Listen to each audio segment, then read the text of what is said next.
You're unmuted.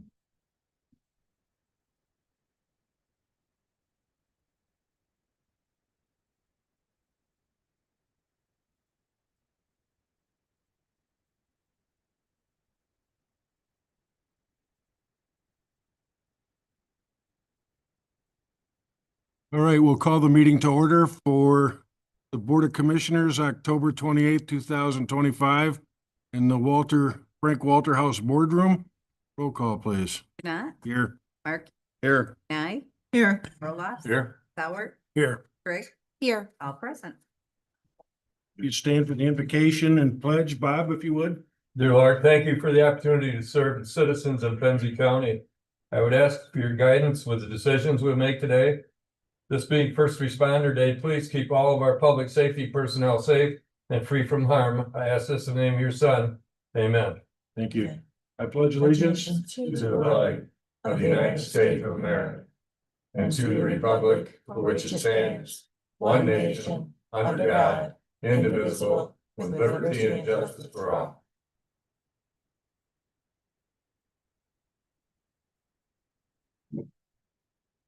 I know we have a number of first responders in our community, but sitting with the commission is Tim Markey, who's Fire Chief for Homestead Township. Tim, on behalf of the board, I thank you for your service. You had the agenda in advance of the meeting. Any additions? I'd like to make one. Let's label it K for BTA resignation and reappointment of the ad hoc committee. With that addition, I'd Motion to approve as amended. Bob, Gary Sauer will second. thank you, Gary. Any other comments or questions? If not, all those in favor signify by saying aye. Aye. Any opposed? All right, let's take the minutes of October 5th, 14th.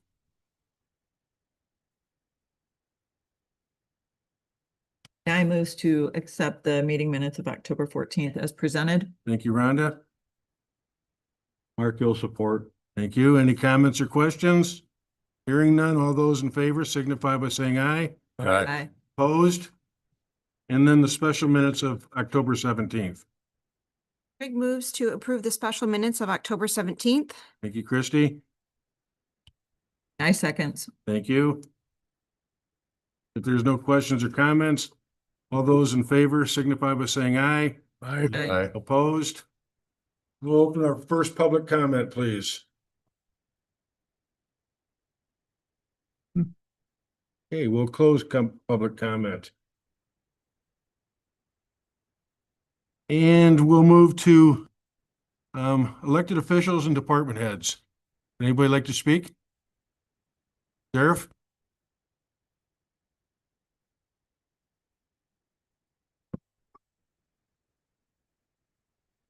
Good morning, Sheriff Rosa. I know you have a full agenda, so I'll be brief. Just a quick update on our staffing. We have 2 corrections officer positions that we're trying to fill. Those folks are pre-testing and doing the psych tests and things of that nature, so that they can move forward in the process. But we're working diligently to get those filled. So our staff's been great. They're picking up the slack where it's needed. And as always, they're doing a great job. Also, we're looking for as you know, our Deputy McClatchy left, or maybe you don't know, but he resigned. So we're looking to fill that position through the MCOL certified deputy. And we're moving forward, as you know, with our jail administrator. The deadline has come and gone for application, so we're moving forward with that process as well.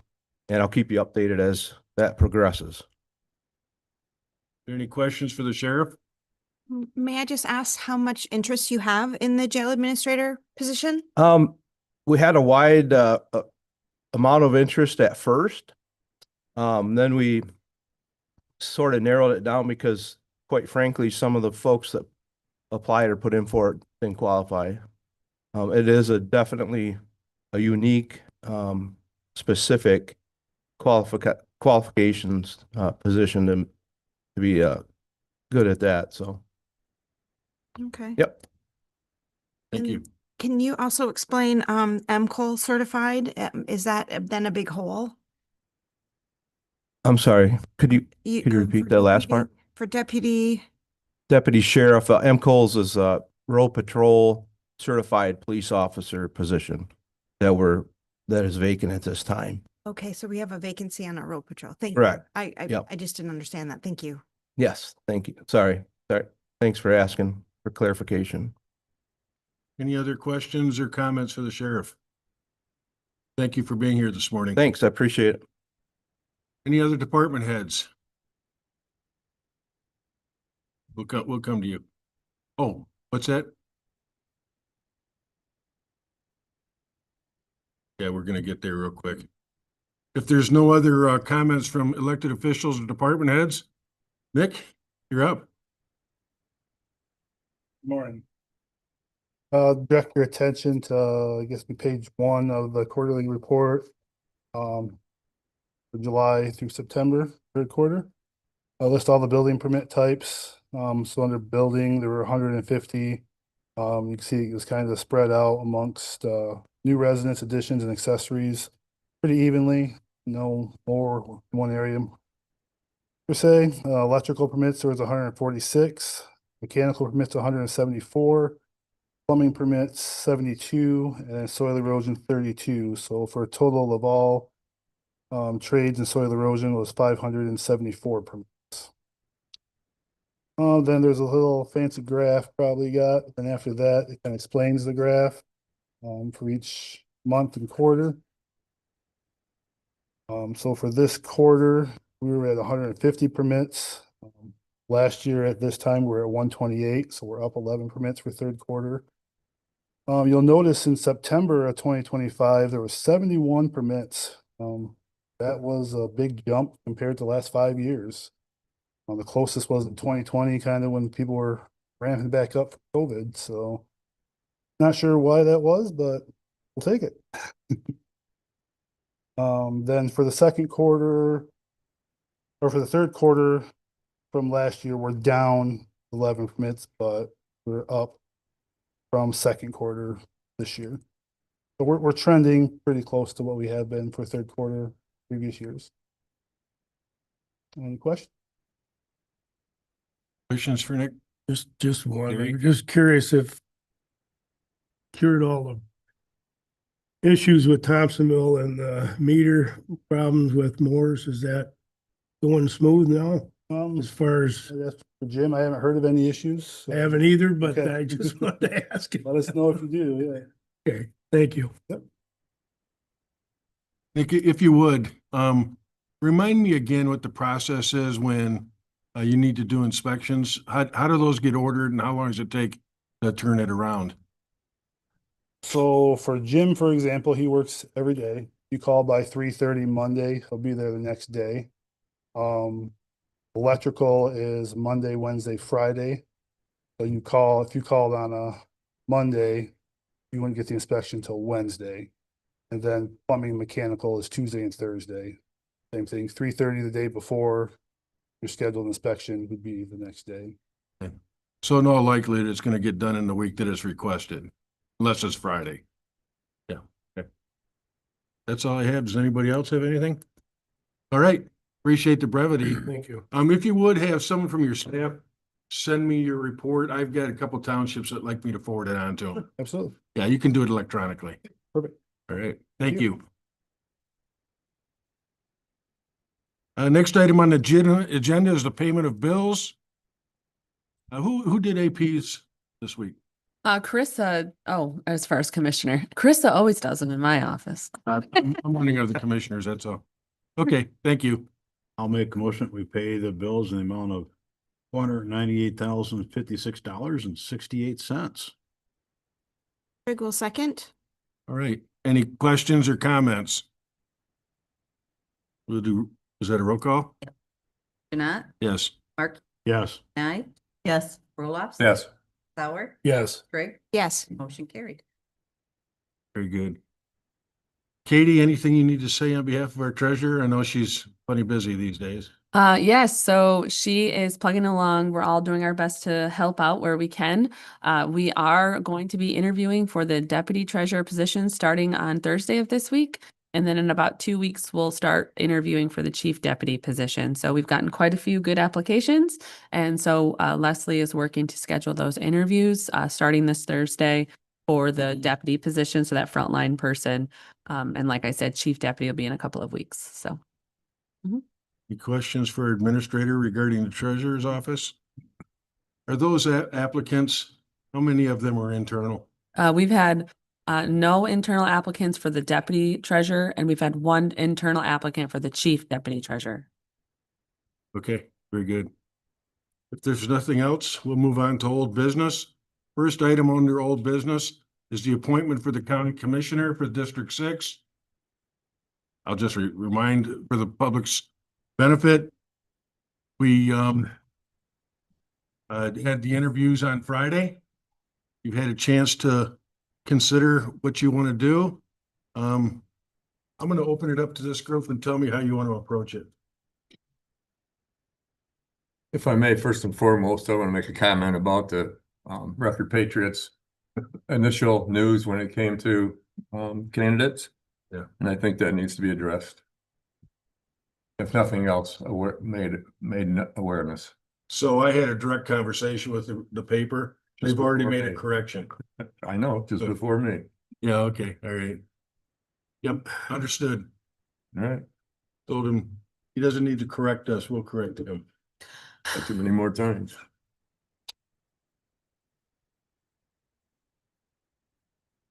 What's your pleasure, folks? Gotta act before the end of the month. Oh, we gotta act today. Gotta act today.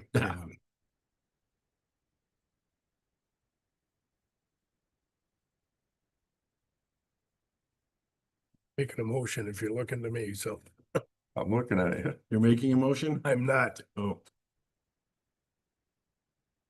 Well, if we don't take any action today, this has to be sworn in by the end of the month.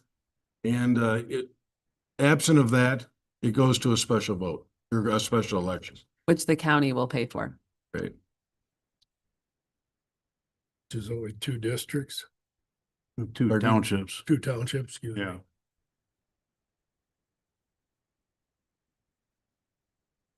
We had several very good candidates. I think that's what we're struggling with.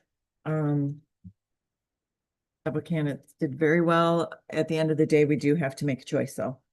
And,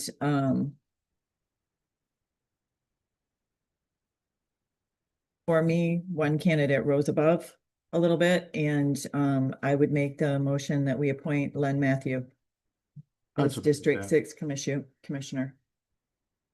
Yeah, we've got a motion and support. Let's open it back up to any conversation you'd like to have. And I'm going to walk around the table. Christie, any comments you want to make? Sure. So, it was apparent that, Len did do his homework. It was apparent that, he looked up a lot of things and, he had, some really good answers. I also thought we had some other, really nice candidates in, Mary Dew, and Rose Roloff. Yeah,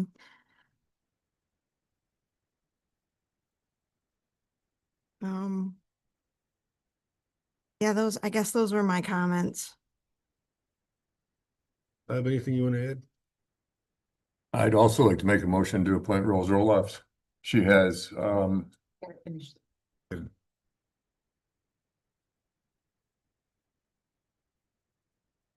Is any additional comments? I like to echo that it was a tough decision because we did have some very good applicants. And when you have a pool of good applicants, it's kind of difficult to make that decision. Well, my comment, go ahead, Go Gary. ahead. No, go ahead, Art. My comments before we call for the vote is that I'm always grateful that we have members of our community that want to step forward.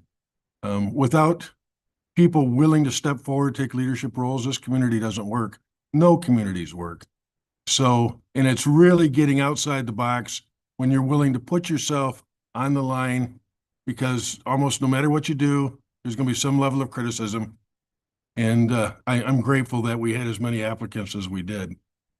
Does anybody else want to make any other remarks? Only remark I will make is, Speak into the microphone. here we go again. Everybody has the opportunity to run. And this will come up again in less than a year. And actually, what, about 8 months, 7, 8 months? They'll You go have through to- December of 2026, but they'll start running now. But the election, you have to start the process before the August primary, correct? Okay, Don't so have election dates. anyway, I would feel better if everybody would apply that way too. It's a tough decision. I'll give you that, because there was good candidates all the way around. I also looked for fits with this board, somebody that would work well with this board, and I didn't see an issue there either. So I also want to echo what Art said. Thank you all for applying. It was good to see the community step forward. So that's all I've got. Good. Let's call for the vote. Markey, Yes. Nye, Yes. Roloffs, No. Sauer, Yes. Brigg, Yes. you're not. Yes. Motion carried. All right. You'll be in contact with him. Is that right? Please make sure he gets sworn in before the end of the month. Thank you. I wonder if the commissioners would indulge me. I spoke to Dick Taylor over the weekend, and I asked him to come in and give us an update on his fundraising activities and do it during department head reports. Dick, we're already beyond that. So would anybody mind if we just pause for a second and get a couple of minutes to Dick for a report on fundraising at the Lighthouse?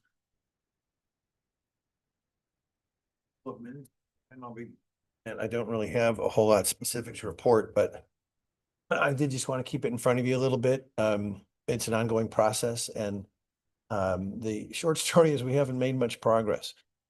We do have I'm no longer a member of the Friends Board. My time expired a while ago, but still serve on the committee to get this seawall project completed. And so I'm still pretty involved, even though I'm not really technically in a position to do the asking for the fundraising. But the person on the board who is most, I would say, connected to the most capable donor community in our area has reached out informally without making any formal presentations, and had some pushback on a couple areas that I thought you should both know about, or know about both of.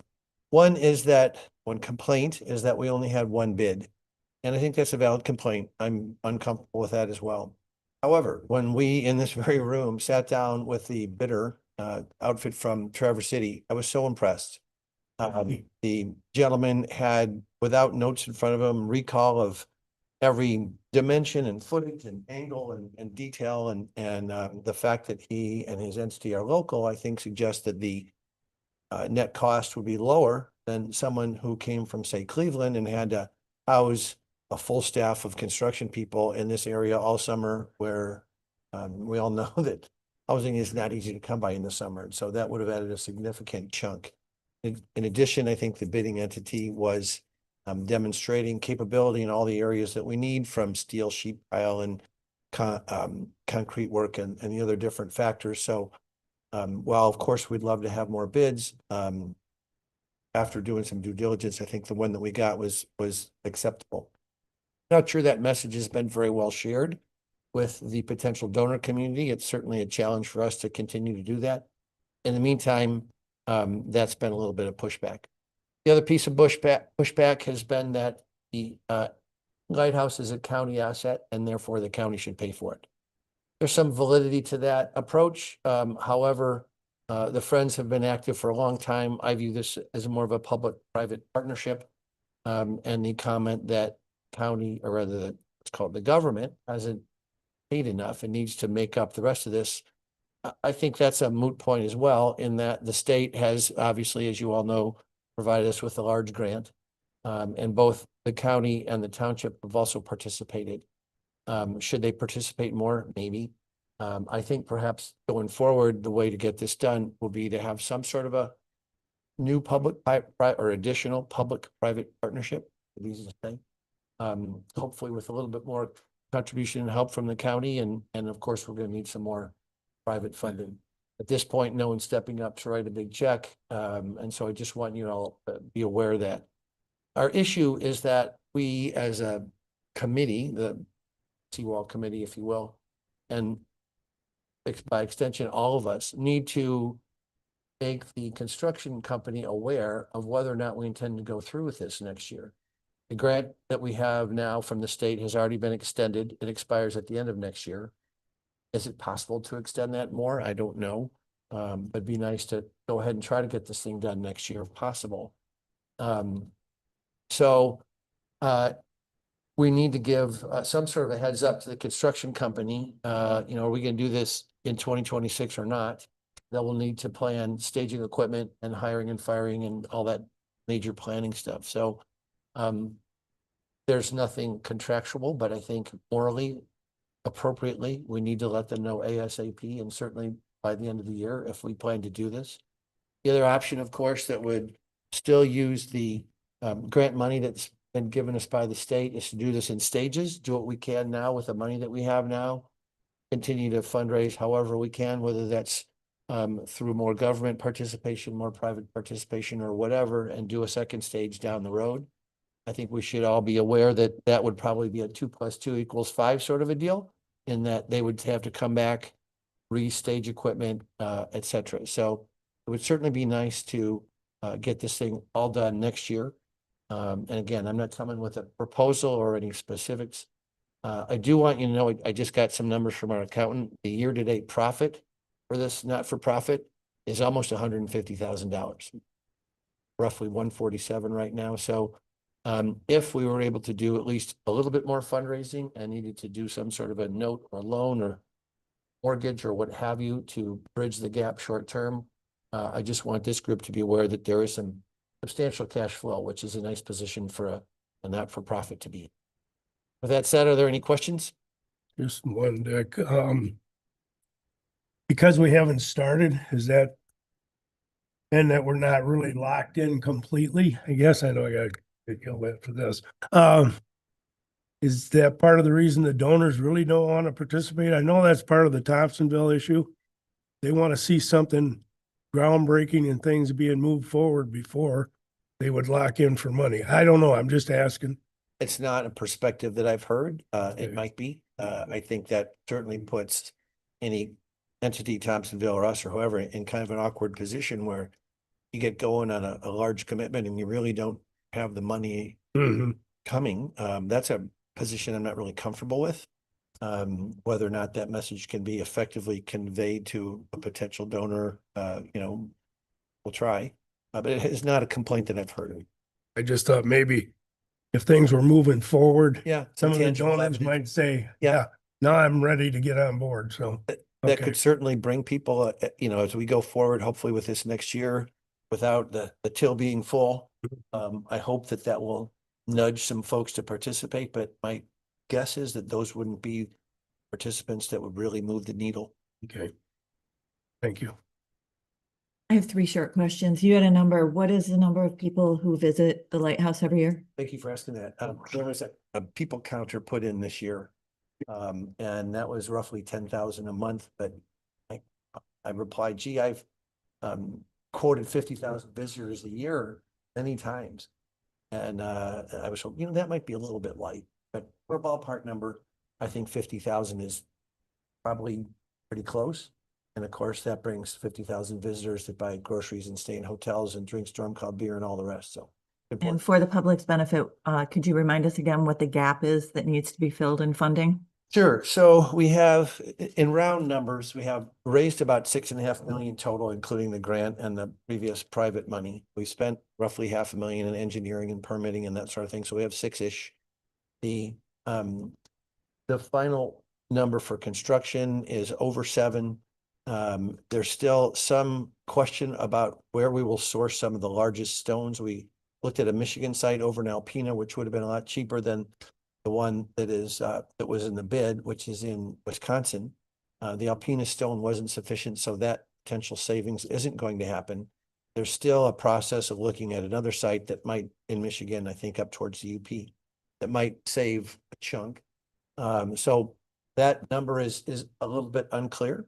And then the other thing that's unclear is how much we should budget for overrun. If we build a house, you know, there's always there's going to be a change order. Is 5% an appropriate number? And so a really final number is not realistic. Having said that, I think probably 2 million is the right number. Assuming some appropriate overage for construction changes at the end. And again, there could be a couple $100,000 savings with stone. We'll know that soon. That process is going on. But if I had to pick a number right now, I would say might come in a shade under that, but that's probably the right target. Final question is, I remember reference to a phased approach. Isn't that precarious for a contractor to jump in for phase one, not knowing if phase two will be funded? Is that still an option that's being considered? Or is that really not the approach that the people heading this up want to take? Well, that's what I was trying to refer to. I think if we did a phase thing, it would be a 2 + 2 = 5 cost, in that the contractor would do what we could afford in 26. And then we'd have to see when we could afford a phase 2, 28, whatever that timeframe would be. So again, given that they would have to do stages, I think the total would be a higher number. If that is all we can do, that's all we can do. It's a possibility to do a phased approach. The contractor, if we can only do a portion of the total upfront, would do that, and then there would be a new bidding process for phase 2, and perhaps probably they would win that as well, but that would remain to be seen. It's certainly a possibility to do that, although it's not optimal. Yeah. Sure. Anything else? Good questions. Thank you. Other comments or questions? Well, I appreciate all your time today and considering this, and I'll try to continue to update you if anything develops, and we shall see. Vic, before you step away, when we spent a lot of time talking about this earlier this year. One of the questions we asked is, does the county want to continue to support this effort? I was left with the impression that we did. I appreciate all the effort that you're putting into it. I hear what you're saying about, you know, if we're going to have a contractor, if we're going to get it done next year, we've got to start making some commitments. If I remember correctly from earlier discussions, we had said in December, let's find out where we're at with the funding. What I'd like to do with the board's permission is 2 or 3 members from your group and 2 or 3 members from here, including the county administrator. I'd like to sit down outside of this meeting, talk about what some of our real options might be. The fact that you have positive cash flow, I think, offers some opportunities we hadn't talked about before, especially when it's not just $10,000. Right, it's real money. Positive. So I will get back to you on that, but I think I think we're at a point now where we need to sit down. We need to talk more seriously about where we're at with this. I think that's exactly right, and I'm happy to convene a group at your convenience, whatever you can schedule. We'll try to work with and be happy to do that. Thank you. Is there anybody, Christy, this is part of your district. Yes. Would you like to sit on Yes, that? please. Would anybody else like to sit on that? Rhonda, would you be willing to? I'd be willing, but if anybody, I mean, I was at the initial conversations, but I would yield to somebody if they want to jump in on the conversation. And I would join you guys. So Christy, if you would work with Dick and his group, and let's put a meeting time together. Let's find out even what that agenda should look like and how we might, where we're currently at, okay? Was that Katie? We'll talk and. Yeah, Katie will work with you on it. Because I'd like her. He said Christie, he meant Katie. That's what I thought. He was looking over here. Yeah. All right. I look forward to hearing from you. Thank you all. Appreciate your time today. Thank you. I appreciate the board indulging me on this. Let's get back to old business. And you want to introduce item B, please? Katie? Yes, so item B on your agenda is consideration of enacting a public land ordinance for Benzie County. In your packet, you will see the draft public land ordinance that has went before legal counsel. It has also went before the Betsy Valley Trail Management Council, Parks and Recreation, and already your board, I think 3 times now we've talked about this. This is for all lands, public lands in Benzie County. We have received feedback from one person in the community regarding concerns with the definition of property. The county property that this is entailing is property owned by Benzie County, leased by Benzie County, managed by Benzie County. There is a 1-mile stretch of Betsy Valley Trail that is subject to an old settlement known as the Bigelow Agreement.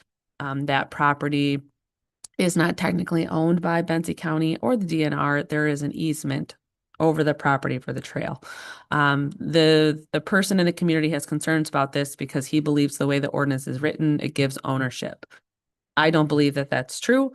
This is saying property owned and or managed and or leased, which in that situation, that's what we're doing with that property. We're managing that piece of property that is owned by somebody else. So this is giving the rules for those pieces of property. It also notates that there are other rules in place that this ordinance is in support of or in alignment with, such as the rules that are in place for the Railroad Point Crystal Lake property, as well as the Betsy Valley Trail having an ordinance specific to the trail itself. This document is not meant to overlap those, take over for those. It's meant to work with those other rules in place. So this is what's in front of you today. Like I said, legal counsel has reviewed this document and given their thumbs up on it. They had redlined it initially and made some changes. So you're seeing the final document in front of you. If you enact this document today, it would not become effective, as I put in the motion, for 30 days. And during that 30 days, we would publish it in the newspaper. Again, it's already been published once in the newspaper, as well as it's on the website for public review. Anybody like to make a motion or? I'll make the motion that the Board of Commissioners enact the Benzie County General Land Use Ordinance for Benzie County with an effective date of 30 days from enactment. Markey will support. Thank you, gentlemen. Any questions or comments? Yes. Please. Can I ask Rebecca a question? Yeah. At least I assume so. Okay. Sorry. Don't mean to pull you out of the audience. Good morning. The one issue that I had is just based on my time on the beach there, on our public lands where people make the small fires. They do it, families sitting around making s'mores, roasting their hot dogs. We are essentially making that a rule violation. Are in you here. talking about the Benzione beaches? The Point Crystal Betsy Lake? primarily is where I've seen Point it done. Betsy? Yes. Does our property go into the beach? Our property doesn't go onto the beach, I don't believe. It doesn't? No, it's the fenced in area of Point Betsy Lighthouse. So the beach is Lake Michigan shoreline. This ordinance does not cover Lake Michigan Beach. Thank you.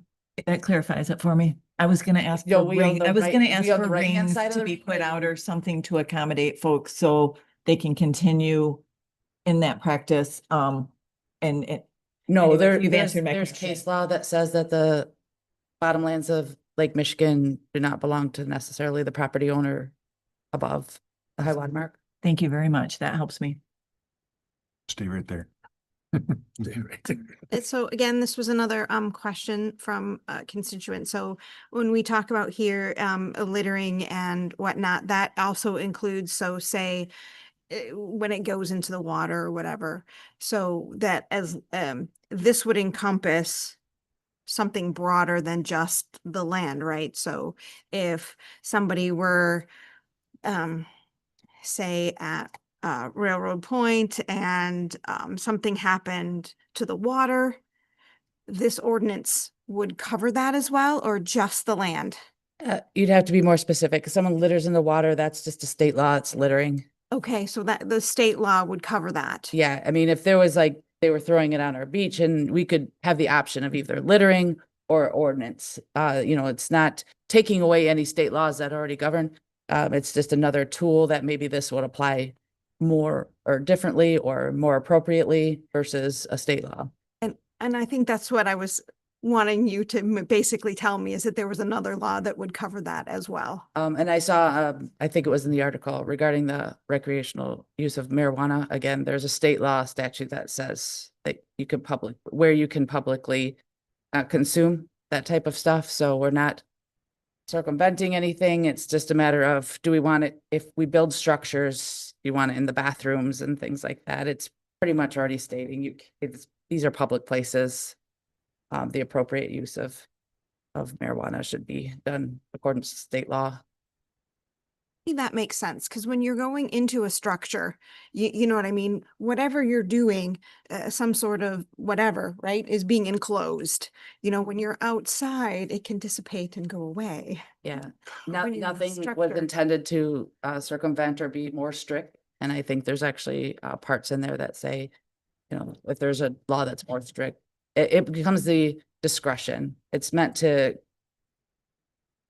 control some behaviors that don't already have controls on them, I guess, in case they get out of hand, but it's not going to be, I doubt the sheriff's department is going to take an active role unless they receive a complaint to go and patrol the parks properties.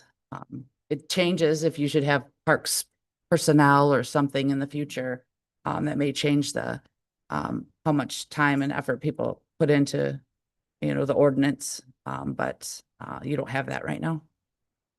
So it was also drafted to help what might happen in the future. Again, you have no structures now, but there might in the future. So it's meant to think ahead.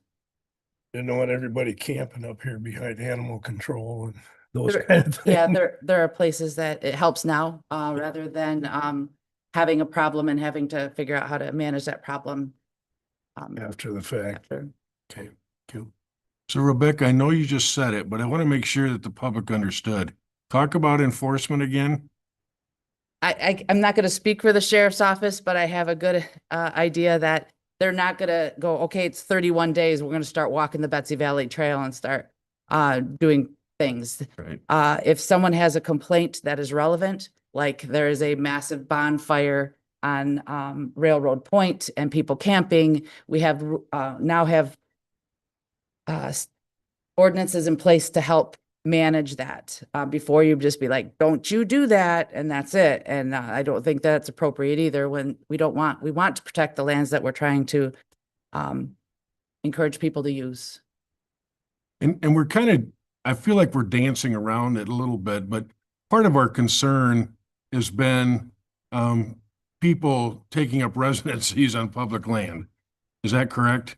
It's one of the things that should be addressed prior and not after. I think it's bad optics to see a problem and then decide you're going to focus on one particular class of people or one particular human themselves and say, you're a problem, now I have to make a law to control you, where we don't have that problem right now. Let's just make sure that that was what our intended use of our parks land was for anyway, was not residency, and make sure that it's in place ahead of time so people understand. Yeah, I appreciate your forward thinking on that, by the way. Yeah. Other comments or questions? We have a motion with support, correct? Yep. Let's call for the vote. Nye, Yes. Roloff. Yes. Sauer, Yes. Craig, Yes. Janat, Yes. Markey, Yes. motion carried. Katie, would you like to take the next subject also? Yeah, so the next item in your packet is regarding government center hours of operation. We have talked about in the past at the Buildings and Grounds Subcommittee level, as well as with staff and a study session here about the hours of operation for this building in specific. This building has a few different hours of operations among the different departments, and we're finding that it's more and more confusing for the public. A big portion of the building is 8 to 5. Half of the building's 8:30 to 5. And MDOC kind of has their own hours because they're working one-on-one with folks. And there's just various different hours around here. So in effort to streamline the office hours, we're looking at doing an 8:30 to 5 schedule for the public, because the courts are 8:30 to 5 and they don't intend to change that. Conversations with the judges say they're not going to change that. I also touched base with the building department about going forward with 8:30 to 5 as well, because right now they're 8 to 4. And they're going to be working through those schedules as well to adjust their hours. Some of the departments will still be here at 8 because their folks like an hour lunch and they like that half hour in the morning to just kind of start the day without the public knocking on their windows. But the building itself would open at 8:30, which would align with the court half of the building as it opens today. Questions or comments? If there's not, we'd entertain a motion. I'll make the motion that the Board of Commissioners approves the regular government center hours of operation, 8:30 a.m. to 5 p.m., Monday through Friday, with no consistent closure during lunch hour, effective December 1st, 2025. Thank you, Tim. Oral support. Thank you, Gary. Any other comments? If not, roll call, please. Roloffs. Yes. Sauer, Yes. Grigg, Yes. Janai, Yes. Markey, Yes. Nye, Yes. motion carried. Katie? The next item in your packet is regarding quality assurance software with Central Dispatch. Corey is here to kind of go over this again. We did speak about this software at the last study session, and on your desk today is an updated, I think I already gave them that, but We have this. yeah. I gave you updated proposal information. Yep, yeah. So they're on your desk. Corey will go over the changes from the study session related to this software. You'll recall at the study session, there was still a little conversation happening regarding conversion with the CAD system. And so Corey has worked through with the vendors to shore up that unknown question and is also available for any additional questions related to the quality assurance software that's being proposed. Good morning, Corey Ellis, 911 Director. What you were sent either late last night or early this morning was an update. The reason for that update is we tried to work through being able to deploy this without having a CAD integration fee, doing it with what solutions were already there, and it just didn't pan out. It was like 3 o'clock yesterday when I decided that's just not going to work. We need to look at doing an actual integration. So in that conversation, I went back to the main vendor we're talking about here, GovWorks, and I said, hey, how are we going to make this work? You know, we started this conversation at this price point. We now know that we need to have an additional $5,000. How are you going to help me get there? And they did. They offered a one-time discount in the first year at $3,000 that would allow us to allocate that $3,000 to our CAD vendor to pay for that integration fee. That then leaves a remaining $2,000 that needs to be figured out. So I took that to the CAD vendor and said, can you help us out in some sort of way of splitting this up so it's more palatable? What are our options here? And they were willing to kick that $2,000 into the next fiscal year for us to deal with. And that is pretty helpful because the other part in this that changed is originally in the quote from GovWorks, the Equiture recorder fee, we were in the understanding that was a yearly cost. It's not, it's a one-time cost. So if we're able to, the CAD vendors willing to accept the additional $2,000 in the next year, we can use that savings that in the original conversation we had talked about wasn't going to be there. We now have that savings we can use to pay that next year. So what I did to try to summarize that and make it a long story short was on the back of the first page at the bottom in my handwriting is what the cost looks like year one and year two. We didn't get this page this morning, so the other commissioners are not seeing. That's the one I handed out to you. I didn't get it. No. This one here, you said you didn't get? Yeah, I did not get, okay. Oh. If everybody else has it, then I was that's fine. saying I probably just fat thumbed the page for you. That's fine. I got it now, Katie. He's got it Oh, okay. anyway, Oh, so- okay. Yeah. So yeah, so on the back of the one that looks like this, the front page is two-sided. On the back, there should be handwriting at the bottom. It's my handwriting. Should say year one, year two. I have plenty of copies here. We don't have your comments. But yeah, they don't have your handwriting, but they have the page. So, sorry. You should have handed it out.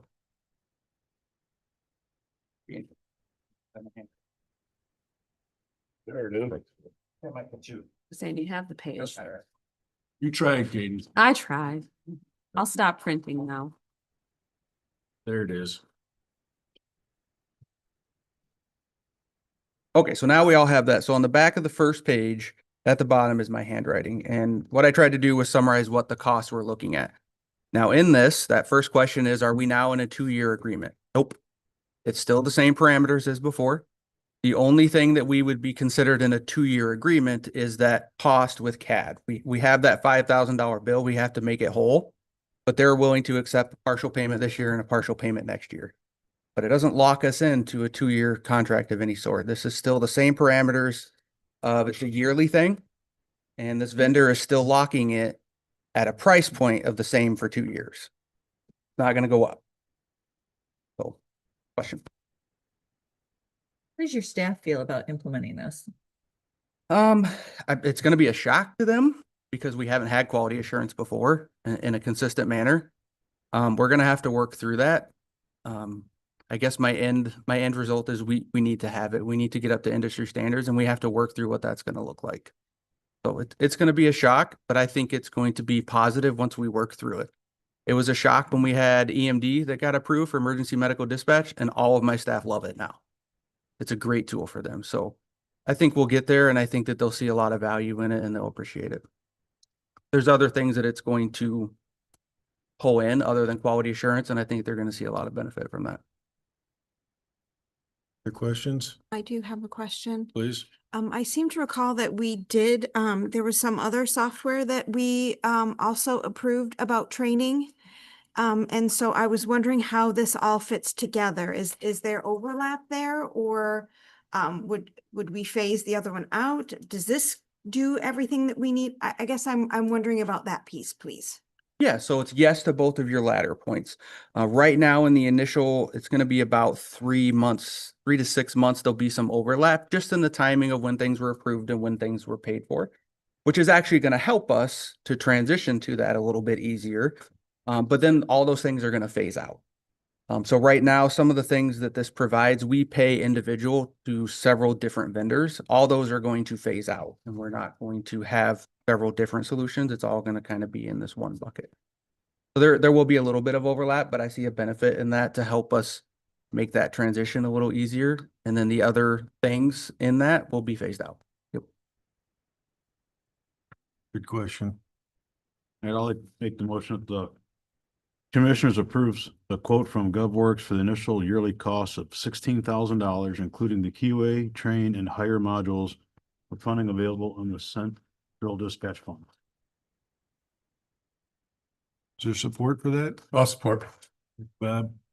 Can I offer, so that will be a little different because the first year isn't 16,000 anymore. And now we have 2 vendors also. So we'll have to wordsmith how the motion looks. With the changes that were handed out this The morning, total my cost. motion from last week doesn't fully apply. Okay, Yeah, the so total cost is still the same, but the amount that's going to go to So- GovWorks is 13 and 3 to ID Network. so quote from GovWorks, an initial yearly cost of 13. 13,000, including the QA, train, and hire modules. And quote 3,000. from ID Networks in a total of $3,000. And the funds available in the Central Dispatch Fund. Is that better? I think, I'm not sure. The That's what quote you're- from ID Networks is 5,000 But being that's- paid over 2 years. I'm not sure on that one. Okay. I think we have to talk about both year 1 and year 2. Are we locked into year 2? Approving year 2, are we? We're not locked into year 2 for the GovWorks at all. And we're not really locked into year 2 of anything. The CAD vendor has agreed that we can pay part of it this year and part of it next year. So it's just the bill itself will be paid over 2 years, but we're not locked into anything for 2 years. If that makes any sense. That's the ID networks you're talking about? Yeah, yep.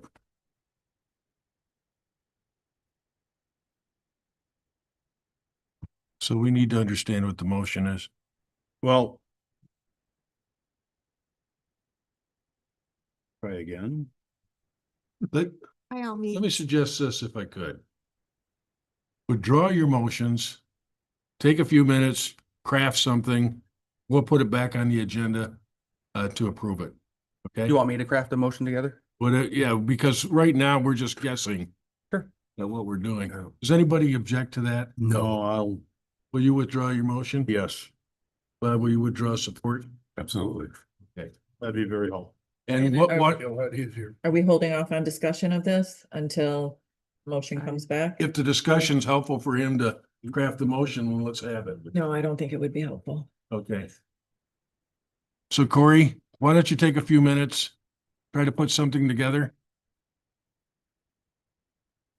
Maybe do it after, bro. We could. The only piece I'm gonna add as you walk away is remind us again, what is the net cost? Because we're already spending money. It's not 16,000 or 13,000. It's something. Yeah. What's the net? So the original, let me pull that out. I brought my notes from last time. I believe it was 6,000 was the original increase. I did not refactor that. Yeah, so it was 6,000. So the true additional cost, because now we need that CAD integration, is 11,000, because it's the 6,000 from before plus the 5,000 for CAD integration. And then that CAD integration just becomes a much cheaper yearly maintenance cost, which is in the quote, it's about $900. And I think that's important. I know you're spending, we're spending more than that, but I think it's important to know what is the additional cost we're spending on this activity versus what we're doing right now. Yeah. Okay. So in year one, it would be 11,000. All right, why don't you work on that and we will plug you back in, okay? Sounds good. So we'll come back to that. Why don't we move into new business then? Moving on into new business, the first item on your agenda is signing on behalf of the Benzie County Sheriff's Office. Throughout time, as folks have moved on to new positions, we have had to update who the appropriate signatories are for various accounts with the banking. We have had a few folks change positions within the Sheriff's Office. And so what we're asking you today is to authorize Sergeant Ellis Simmons and Laurel Evans as additional signatories for financial related documents specifically for the Sheriff's Office. I'll make that motion that the Board of Commissioners authorizes Ella Simmons and Laura Evans as additional signatories to sign financial related documents for the Benzie County Sheriff's Office. Thank you, Gary. Support? A second. 9 seconds. Thank you, Rhonda. Is there other questions or comments? I do have a question. So is there some sort of document or something that has the list of signers on them? And would this be added to that? Is there some sort of process? I'm sure that'd be at the bank, bank. wouldn't it? Mm-hmm. Yeah, so Kelly is the overarching person and typically our chief deputy as well as the clerk and the chief deputy clerk. But Kelly would work with the bank to certify who is allowed to sign on behalf of these accounts. So Kelly would do that directly with the bank. Yeah, those are referred to as signature cards. Pretty straightforward. Okay, let's go up to the vote. Howard, Yes. Craig, Yes. Janai, Yes. Mark, Yes. Nine, Yes. Olaf. Yes. Motion carried. All right, consider adopting the storm management and debris plan. Who's Yeah. speaking to that, Katie? Rebecca will Okay. come up and speak to that.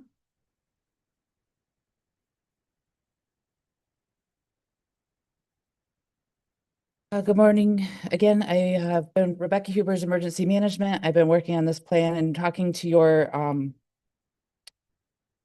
local communities for a while on debris management. Again, the Benzie County has an emergency operations plan in place you approved in February.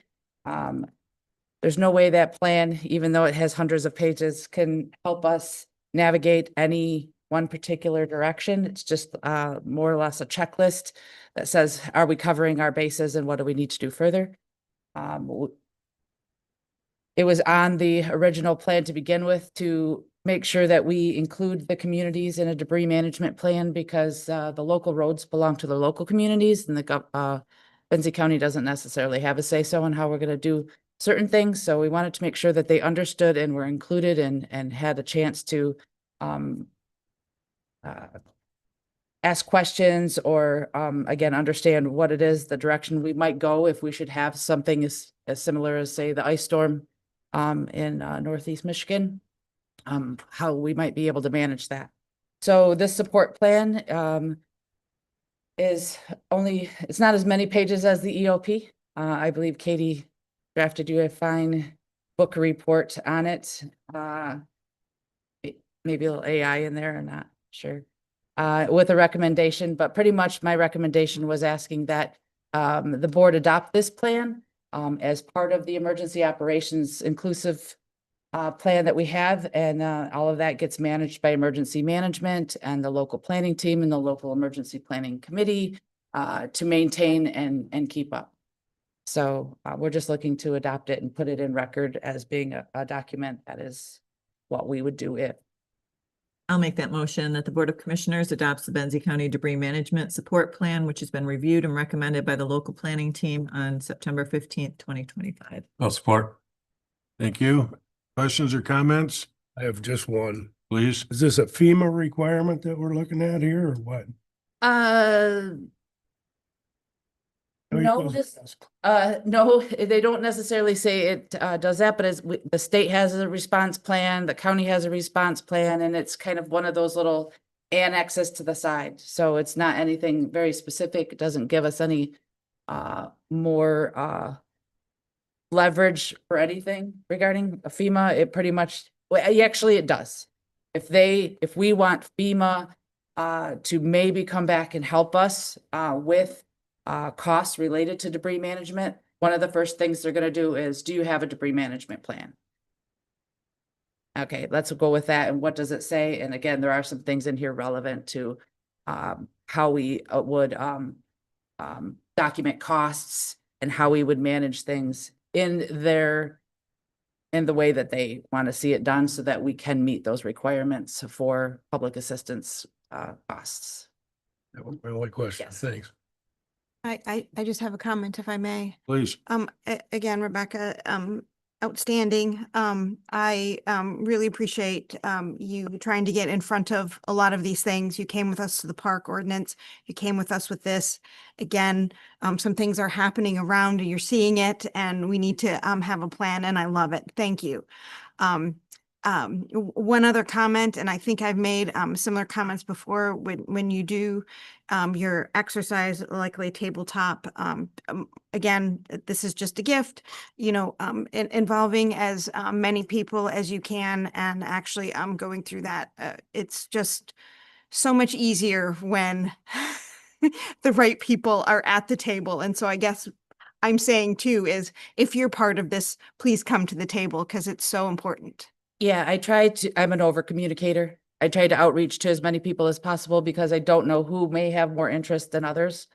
Most people might just go, one more thing, Becky wants us to read 20 some pages. But maybe there's a person, this was run in front of not only the local townships and presented, not everybody had me speak, but also the debris,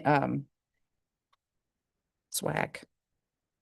Materials, yes, materials management group as well, because if you're written to be and maybe an actor in this plan, I wanted to make sure that you knew that this plan existed and I didn't just speak for you. So the road commission, materials management, and townships, and then us, of course.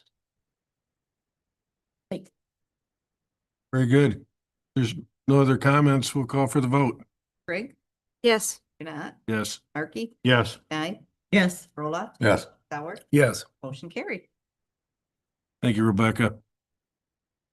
Katie? The next item in your packet is a request for opioid settlement funding for a MAP program within our jail system. We have included a summary of the MAP program that is proposed, as well as the cost. And as you know, in Exhibit E, which is also included with highlights, the medication assisted treatment program is one of the items that's called out numerous times within the exhibit of allowable expenditures of opioid dollars. We have opioid dollars available for this. We actually exceed the $35,000 of what we have available for the community. This is an internal request, and it was agreed upon at the previous meeting that internal requests would be treated as, memo and coming before the board versus the full RFP process. We're always accepting proposals from the community for use of these dollars. Actually, Sarah May has recently reached out about putting in another proposal as well. We will work to get out another blip in the newspaper saying, hey, we have these funds available if anyone would like to try to utilize the dollars. But for this purpose, this is an internal item for the Benzie County Jail. And Greg can answer specific questions on the program itself if you'd like. Sure. Let's see if we have anybody who wants to entertain a motion before we go there. I'll make the motion to move it forward. Board of Commissioners authorizes 35,000 of opioid settlement funds to fund a medication-assisted treatment program for the Benzie County Jail for the 25-26 fiscal year. I'll support. Questions or comments, please? So we don't have mat treatment in the jail right now? We do have a very small mat treatment program. In the add-ons to our current medical program, Dr. Custer has added this on, meaning that we will have Dr. Custer staff 7 days a week in the jail. To maintain all of the mat program, there has to be somebody physically on site the day that it's administered. So now we have to schedule her on the weekends, and this would cover her staff to be here on Saturdays and Sundays for 8 hours a day. Do we currently contract with Catholic Human Services for We use Catholic Human Services for mental health treatment. but not the mat pro? Who do we currently get our small mat treatment with? The very small one is through Dr. Custer. Oh, it as is part through of our Dr. current Custer. contract. And So this is we'll, a I see what add-on you're to saying. our Okay, contract. it's Yeah. an add-on. Okay, in a perfect world, let's say we don't have any mat needs in the jail. We're still fulfilling the contract requirements, right? It's not based on usage or how much necessity we have Correct. for it. And that, I think if I'm understanding your question right, Ms. Nye, is if we had 2 people or we had 20 people when Matt needs it, would be the same cost. Okay, and what about our folks that come from Traverse City? Are we paying for their mat services as well? We're billing that to Traverse City Okay, or to Grand Traverse County. and how do we get a cost on that? Is that from Dr. Custer? It depends on who administers it. But if Doc Custer is the one doing the treatment, then we get the cost from Doc Custer and we bill that to Grand Traverse and get that paid back.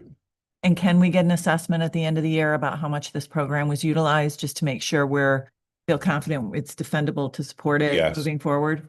Yes, and the great thing about this is Dr. Custer has agreed to do a completely separate billing.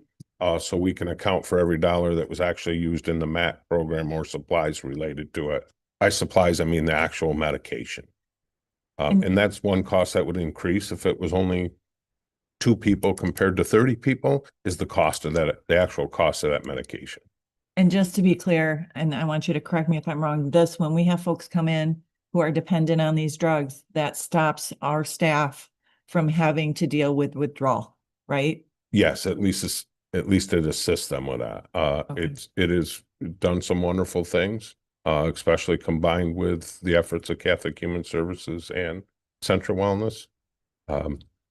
It really does bring those really anxious levels down to a manageable level. That's all I have. Thank you. Good questions. Under Sheriff, I don't think you're gonna be able to answer this question, but last time Dr. Custer was here in front of us, I do believe that she made that she wasn't a big fan of mats. She is not a big fan of injectable mats. Oh, okay. And the reason for that is the 24-hour monitoring. It has to be a 24/7 monitoring.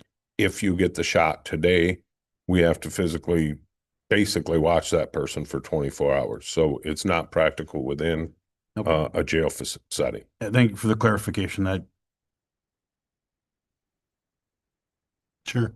So we had identified before in using the opioid dollars that a big window of problem issue is when folks get released from jail, they've been on the MAT program, and then there's not access to those drugs anymore. And so the best option is to go back to what they were using before. Have we made any progress in filling that gap? Don't know the answer to that. And I haven't looked into that. I know that,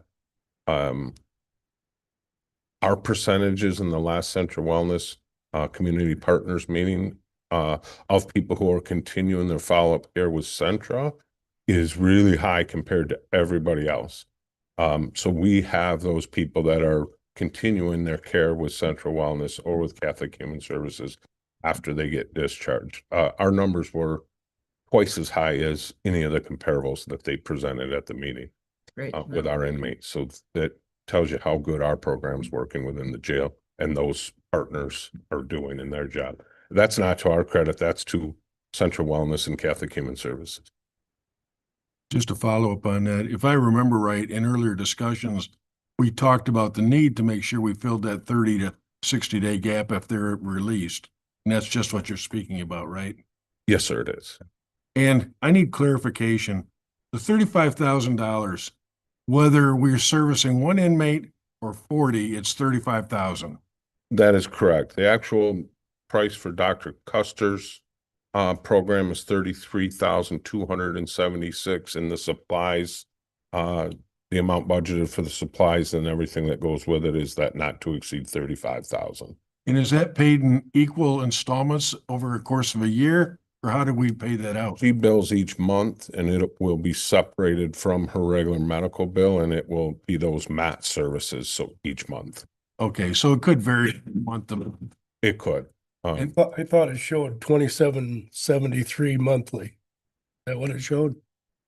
Yes, that's what she will bill. So I don't think it's gonna matter how many she Yep. has to work with. Yes, and that Right. 2773 monthly is times 12 reaches that 33,276. Yeah. It's just that the amount up to 35,000 that'll vary depending on how much medication we have. And that's how she's able to build separately for inmates we've taken from other communities. Yes. And would that cost be above and beyond what and I know we're gonna be talking about that later, but is that cost above and beyond the $35 or whatever we charge per day? Yes. Yes. Hope so. That is an add-on to her program. Okay, very good. I believe we have a motion and support. Any other comments or questions? All right, thanks for being available. Janai, Yes. Markey, Yes. Night, Yes. Roloff. Yes. Sauer, Yes. Greg, Yes. motion carried.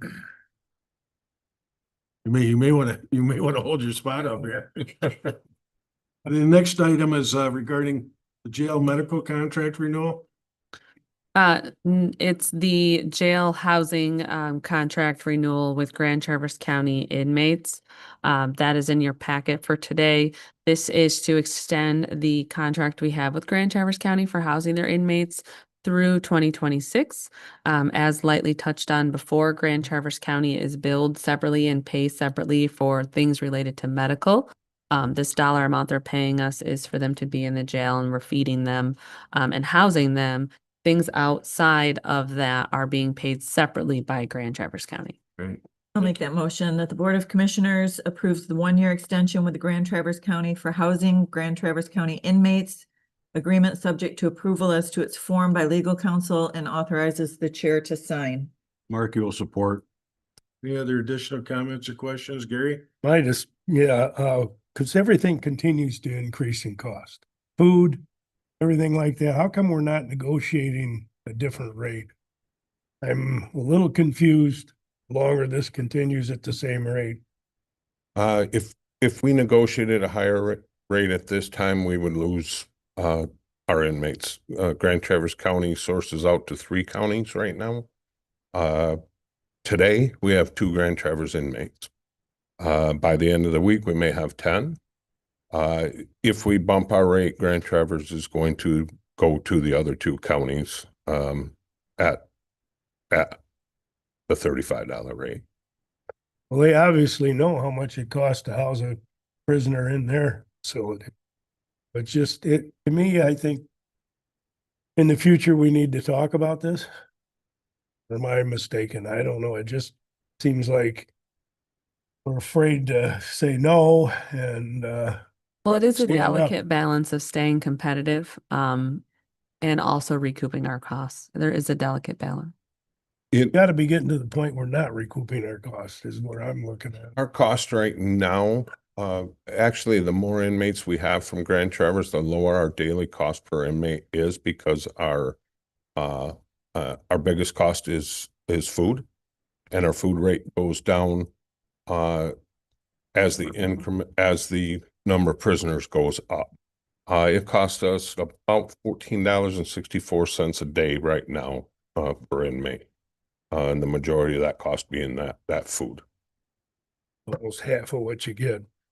It's food. Okay. Anyway, appreciate it. I just hope we consider it. So, Under Sheriff, we had this discussion yesterday. I didn't set him up on that question, okay? Oh, you wouldn't have had to.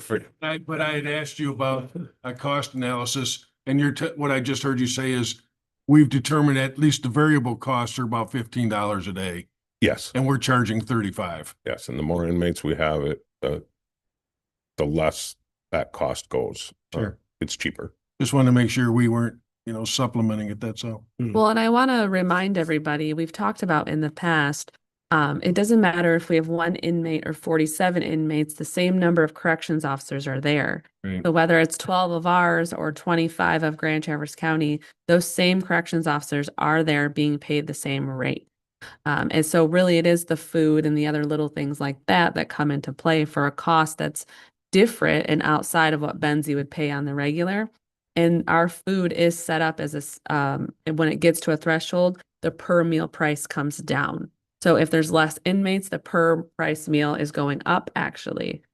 So just keep that in mind too, whether they're there or not, we're paying those same corrections officers the same hours. And that's why my question specifically was variable cost. I get we have a lot of fixed cost in there. Tim? What is the average census in the jail? Over what period of time, sir? Yes. It's somewhere around 24. And what our capacity is? 48.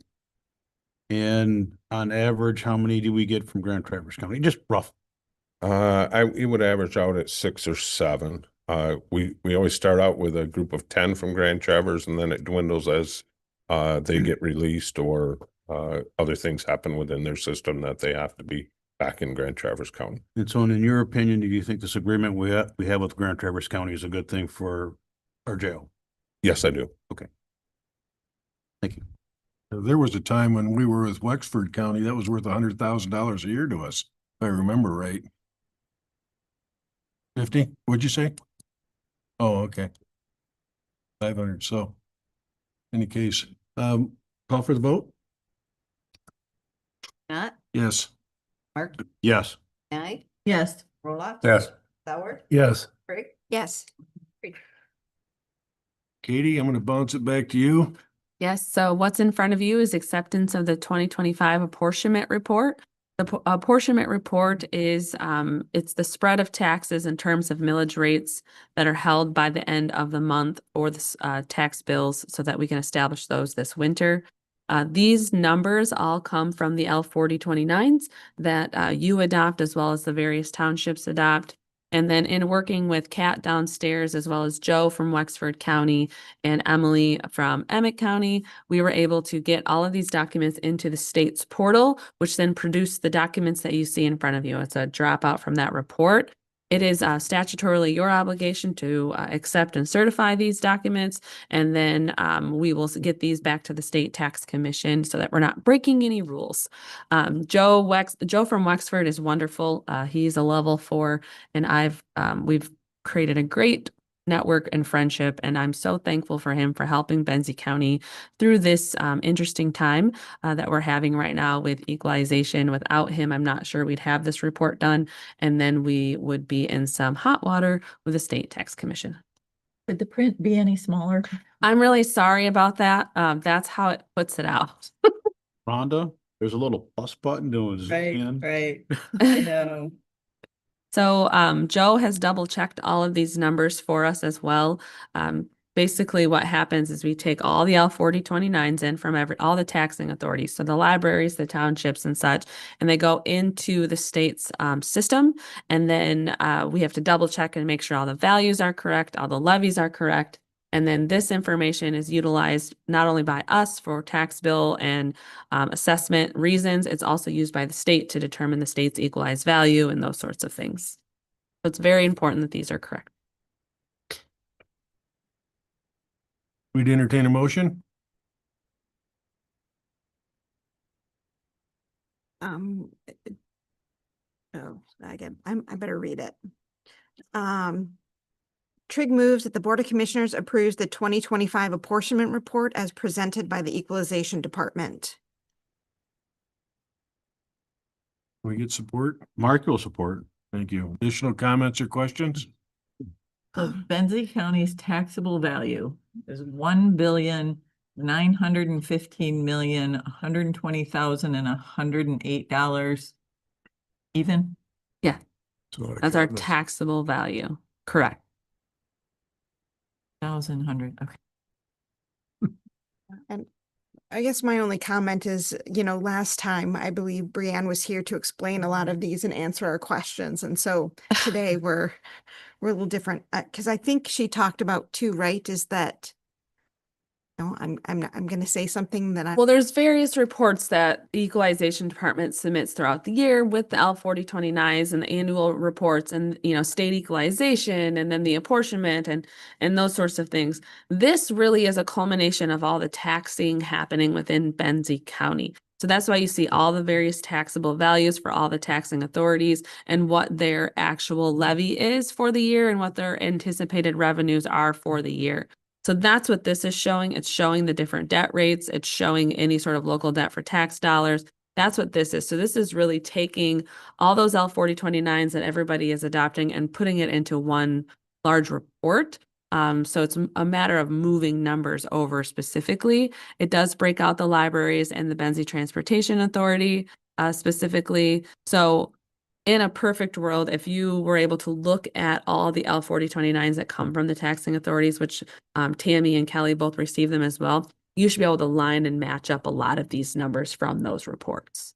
This is just putting those in there. And Tony Maillard is online today. He is also an equalization director in Michigan, and he just raised his hand if you'd like it explained a little better. This is where networks come into play, and Anthony is another one who's been helping us out along the way. So if you want further explanation, he has raised his hand to help explain these documents. Could I make a suggestion on this? Because I had to spend a couple of years with our equalization director to really start to understand this. Could we, I know at some point in time, we're going to have somebody downstairs that we can communicate with. Would we be better suited to have commissioners make arrangements to meet them one-on-one versus trying to do this in a group setting right now? In the future, when there's somebody down there to explain these things, yes. Right now, the staff down there is learning. It's by, fire hose and fire like I am. So in the future, you could do that. But to answer any questions that are maybe today, we could get those answers as well. So we have an expert joining us remotely. Would anybody like to put a question to Tony? Tony, we appreciate you being available, but we'll call for the vote. Mark, Yes. Guy, Yes. Roloff. Yes. Sauer, Yes. Craig, yes. Janat, Yes. motion carried. All right. Thanks for making that available, Mhm. and make sure that you share with the people that have been so helpful to us, the Board of Commissioners appreciation. We will. Do you want to, who's going to do the next subject? We Katie? can introduce the next subject and the sheriff and undersheriff can go into details. The next item on your agenda is related to body worn cameras and in-car cameras. Since I came to Benzie County and before I came to Benzie County, it has been talked about cameras for our sheriff's office. The cost has always been, the barrier mostly, and then all the other things that roll out when you have cameras, the policy and the storage and the retrieval and those sorts of things. So this has been being talked about and planned for and thought about over the many years, and we're finally to a point where we believe we could move forward with this project. $69,000 for the first year contract for both car and body worn cameras is the request for the first year approval. And then there's a not to exceed amount of $240,000 over the 5-year contract. You can see in the breakdown in the sheriff's office memo that's included after Leslie's memo about this. I will turn it over to the sheriff's office for specific questions.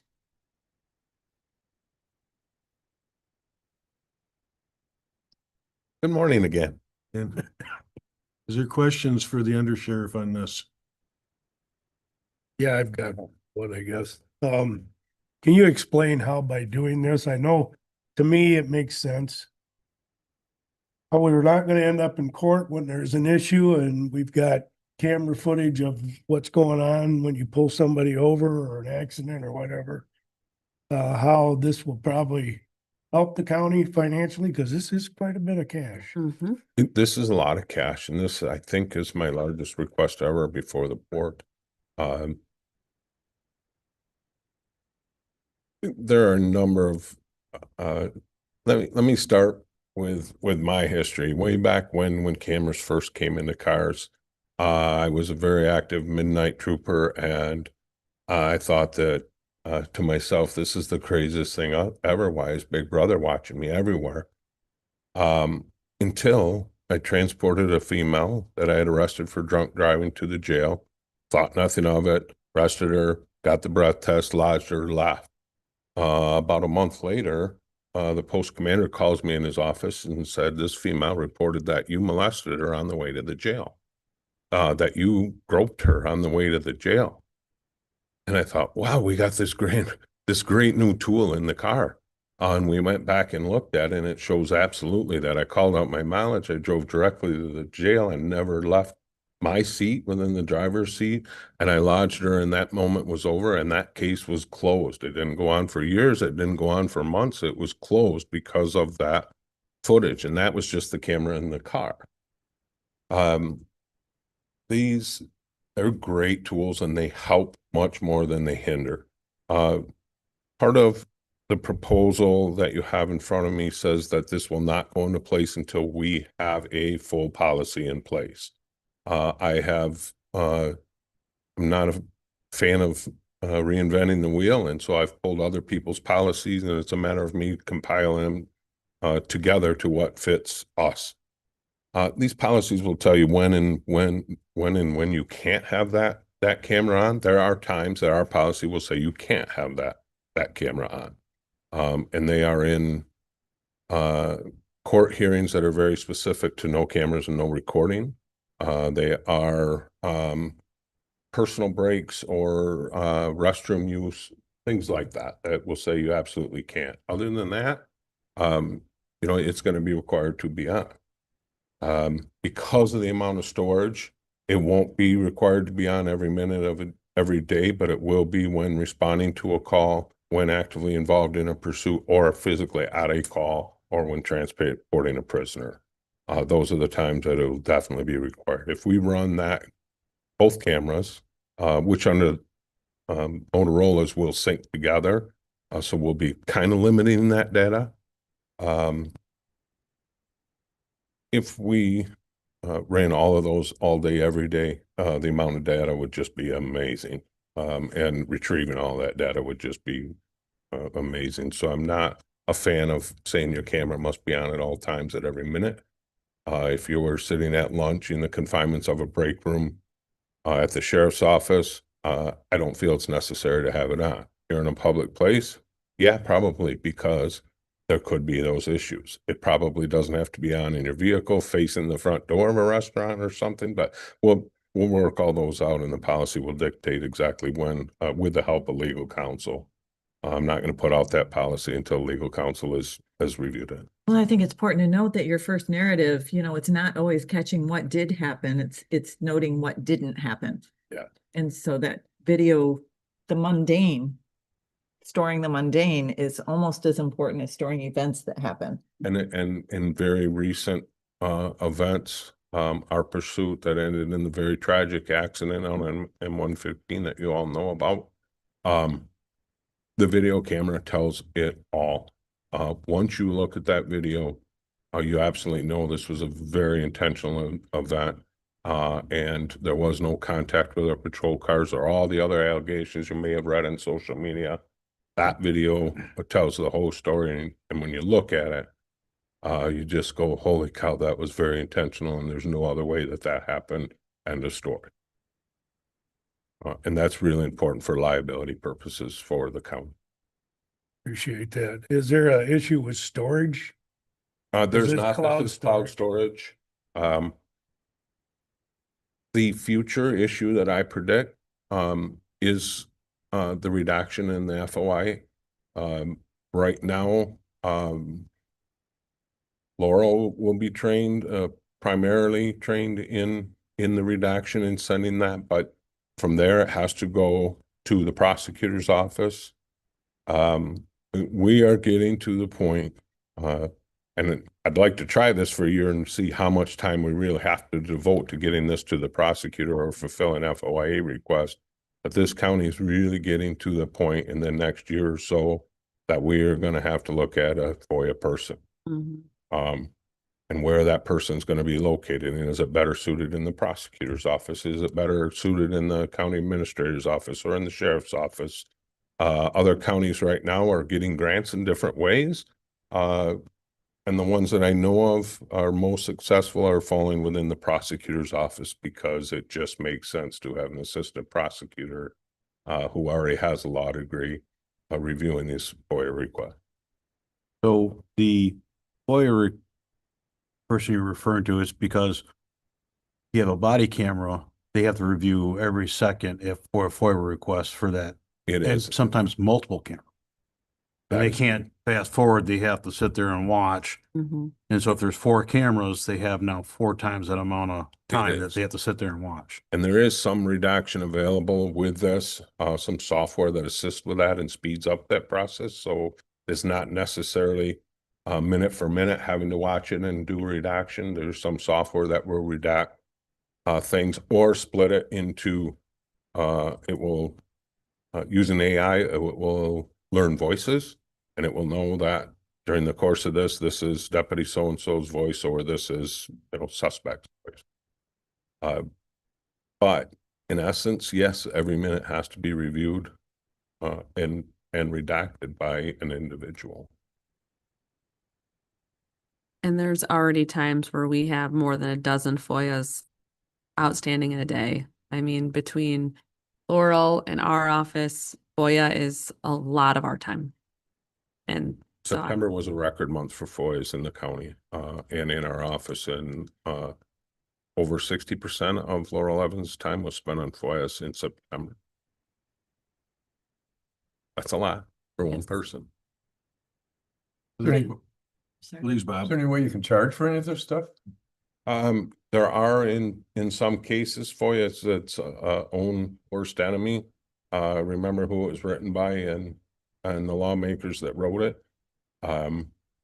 You can, unless there's a whole number of exceptions, media exceptions. indigents and exceptions. What's that? Indigent. Yes, indigents. If it's already been requested by one person, the billing for a second person is much less because in theory, you've already retrieved all that information. And so you should have it somewhere, but then you have the storage issue. So we're not going to make any money on FOIAs. I'm sure of that. Probably only enough to reimburse somebody's time in some situation. I would just add to that like if it's for the public good, that we may not be able to charge, but more importantly for this future discussions, it's about capacity. It's not necessarily getting reimbursed for it, is do we even have the capacity within the administrator's office or the sheriff's office to continue to manage it the way we're managing it? When you said it was record, September was a record month, what kind of numbers are we talking about? I think she fulfilled 18 to 20 some, Katie. Is that correct? It was a lot. And one of them is enormous. It's a cold case homicide. And it was done at a time that there weren't electronic records. And so it is scanning literally thousands of pages of reports Mhm. and then making them so they can be redacted. We have a motion. So we talk frequently about modernizing our practices, and a little bit of the research that I've done on this topic. We are, where do we fall in communities that have these devices? We are behind communities that already have them. Some communities, because of cost, have chosen to only do one, either an in-car or a body camera. I think you open yourself up to a gap there that you have a hard time explaining either in court or if you're testifying or you're being sued. Sure, you have the in-car video of the chase, but what happened afterwards as soon as you parked your car and it was off at an angle to block traffic, you did that because you didn't want anybody to see what you did up at the car. If we have the combination of both, we're not losing that coverage. I don't want to lose the in-cars because when you're wearing a body camera, it is worn in such a fashion and there's no way to wear it up here that you're really not seeing what may happen as far as a traffic stop or a pursuit. If you only have the in-car, as soon as you leave the car and go into somebody's residence or you're in a foot chase down the road, you lose that coverage. Would you say is it a fair assumption that people assume interactions are being recorded? Do you get asked often? Do your officers get asked often? Are you recording? Because Very there's a tendency to grab your phone and say, Very often. okay. It is the assumption, and we get FOIA requests for body cam footage all the time. I guess the easy part of that is we can say we don't have body cam footage, but then we get the response, what do you mean you don't have body cam footage? What is the industry standard with regards to this? The standard is both to cover as much as you can. If you're So talking, when you say both in-car and on person, yes, okay, not both has an have it, not have it. right. No, the standard is in car and body cam. So what I'm getting at is, if that's like an industry standard and you go to court, we're being sued, a prosecutor can ask, so why don't you if it's industry standard? Katie, can you speak to the fact that this has been being planned for fiscally? Yes, so we have been thinking about this for quite some time and trying to tuck away funds to take care of this. So it's been on the capital budget for some time, and there's also grant dollars available to help with the initial upfront costs that we will continue to pursue as well. There are some MMRMA grant funds too. They will not, it's not their typical, we'll pay half plan. Right. It is amount not to exceed, I think, like $33,000. So, but $33,000 out of that chunk is better than no dollars out of that chunk. The one thing, and I think you were ready to call for a motion, Mr. Chair, but the one thing that I've never dealt with before, and so I'm asking you, is 5-year plan versus the paying all at once plan. I'm always hesitant, and maybe this isn't my place, but to ask for something from a board that may not be here on that 5th year over that 5-year plan. I don't think that's fair. I don't think it's fair to future boards. And what if it gets turned down in the 2nd year? I have the product, I have it installed in my car, I have to pay for it. So I don't like the idea of a 5-year plan. Because it might not be the same people next year when I ask for the renewal of this plan. And what happens if they say no? Are they just going to take the cameras out of the car and go back to Motorola? How do we work with that? And I'm only asking because I've never addressed anything more than a one-time thing. So what I hear you asking is you'd like to fund this up front? So I that you're would. sure the I 5 think- years are taken care of. I think it's fair to the public. I think it's fair to any future boards. Because I would hate for somebody voting for my future as a board member, saying, no, you already approved this 5 years ago. I hear the opposite. I'm hearing you advocating for a 1-year contract. I'm advocating for a one-time payment of the Oh, a full, one-time payment over the 5 years, of the full amount.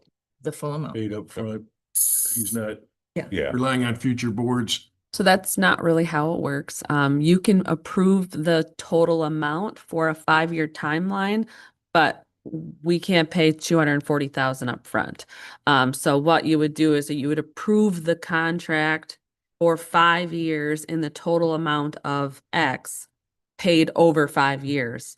And then we budget that each year, but you're contractually obligated to the dollar amount. But to pay 240, we can't do that right now.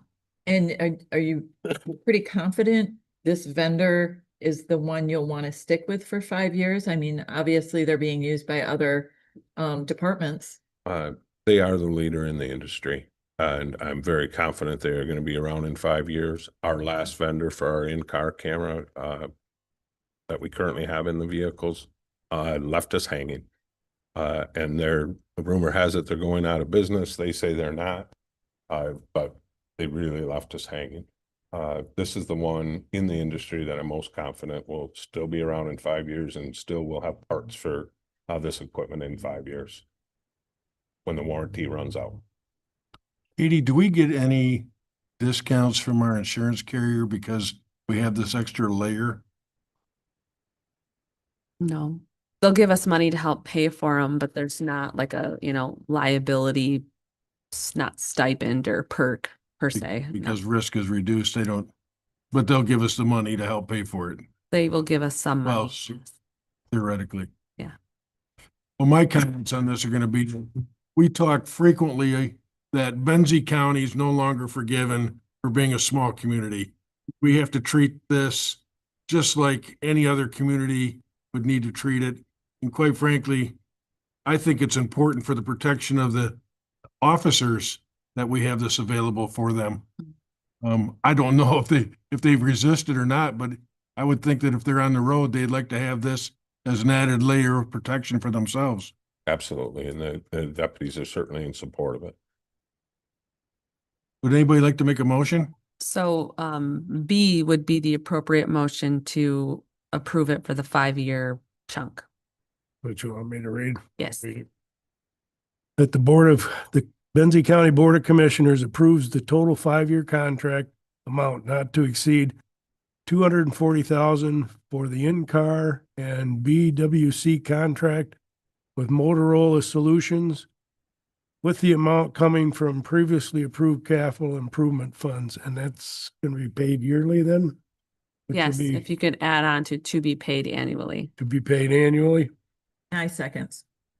which is cheaper than the, Yes, well, Just for clarification, when you say annually, we're talking about equal and annual installments, right? Almost Yes. equal. Yeah. almost equal. So we'll draft up an actual legal contract document, so it spells out the payment terms. Just want to make sure it's not confused that it's $240 a year. Yeah. boy, Any other questions or comments? Let's do roll call, please. Annie, Yes. Rolla. Yes. Sauer, yes. Craig, Yes. Janat, Yes. Martin, Yes. motion carried. Sure, we can just, it's, I want to make the observation, we talk a lot about how much we're able to assess for taxes right now. This is yet another example of where the cost of doing business for our county just continues to increase. We need to keep track of these things. We are at 10:35. Would the group like to take a Yes. 5 Yes. break? Yes, please. I heard yes. Thank you. Thanks.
All right, you're unmuted.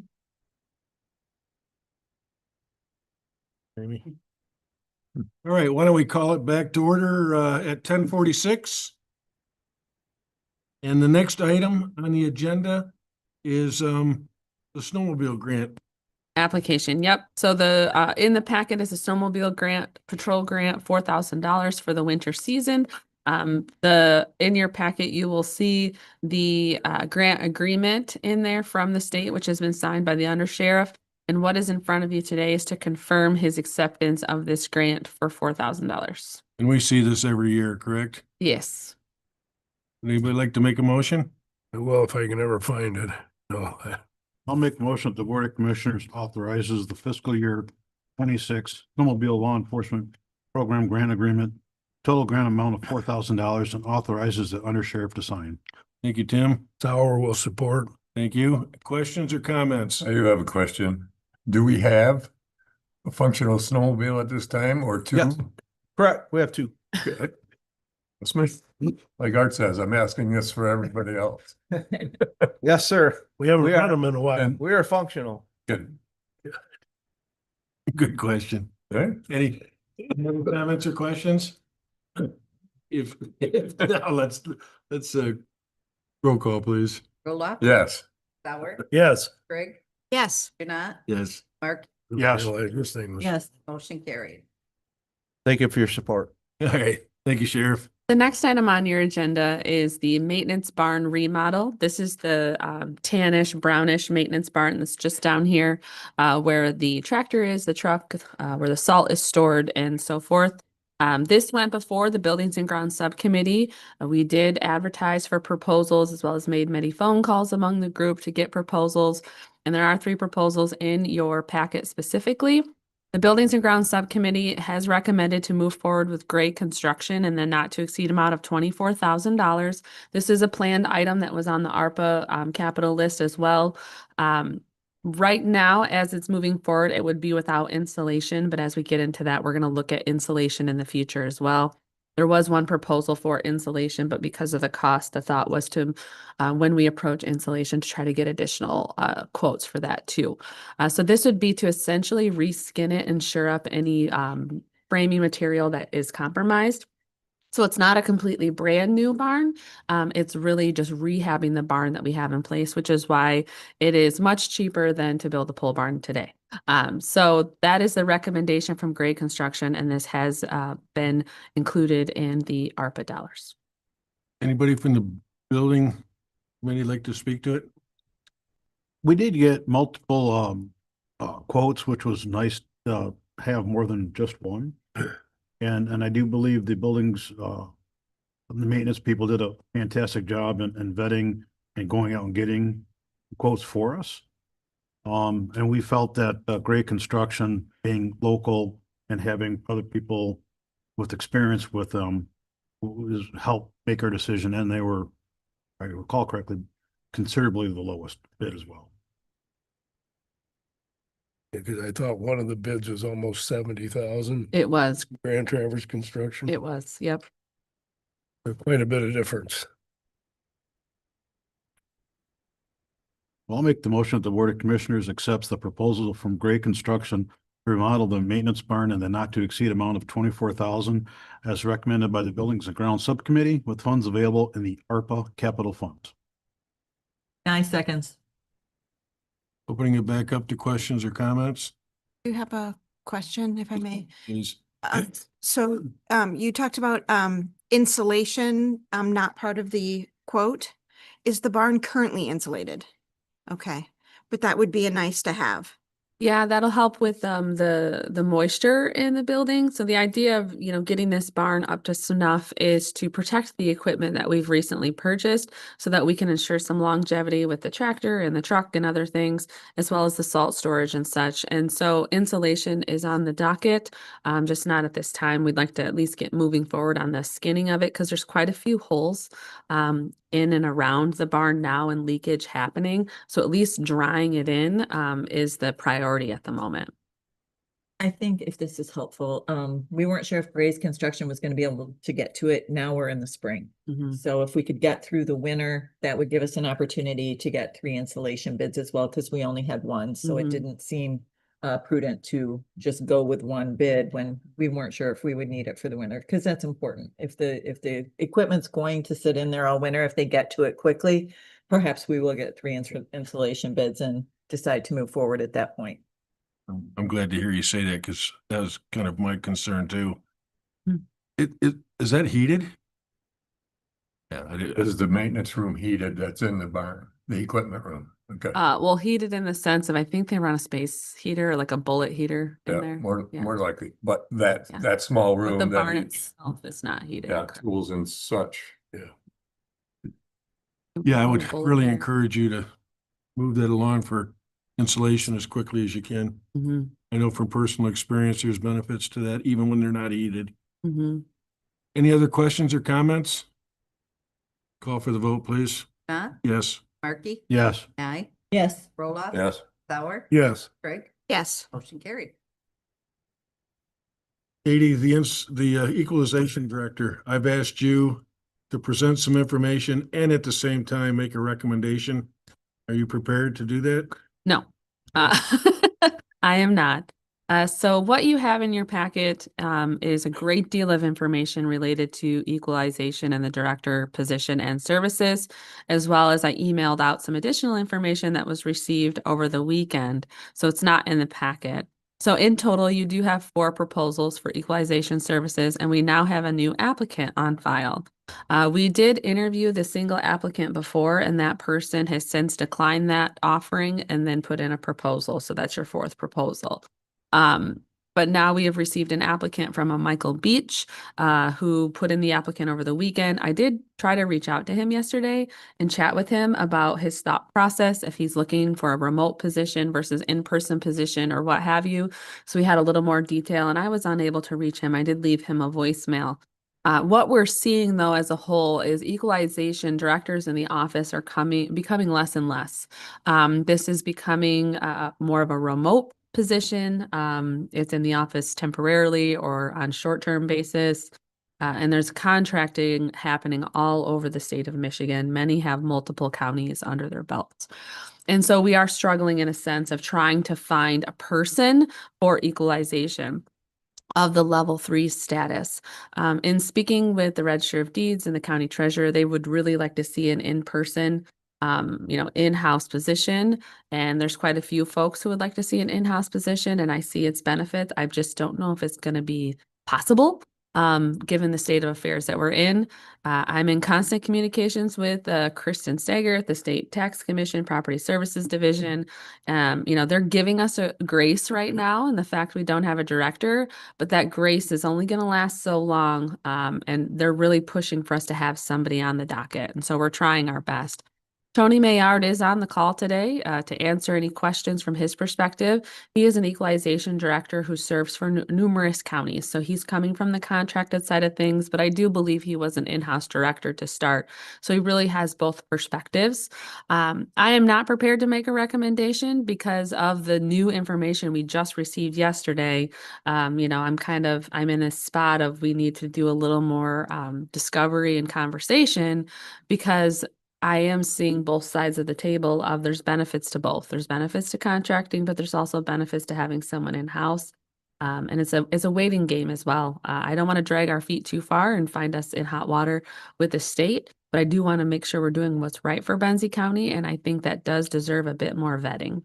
Can you nutshell, for the benefit of the community, the proposals we have so far, like a contract with at X amount, 1 day a month in office, they're so different, the Right. ones that we do have at this point. Yep.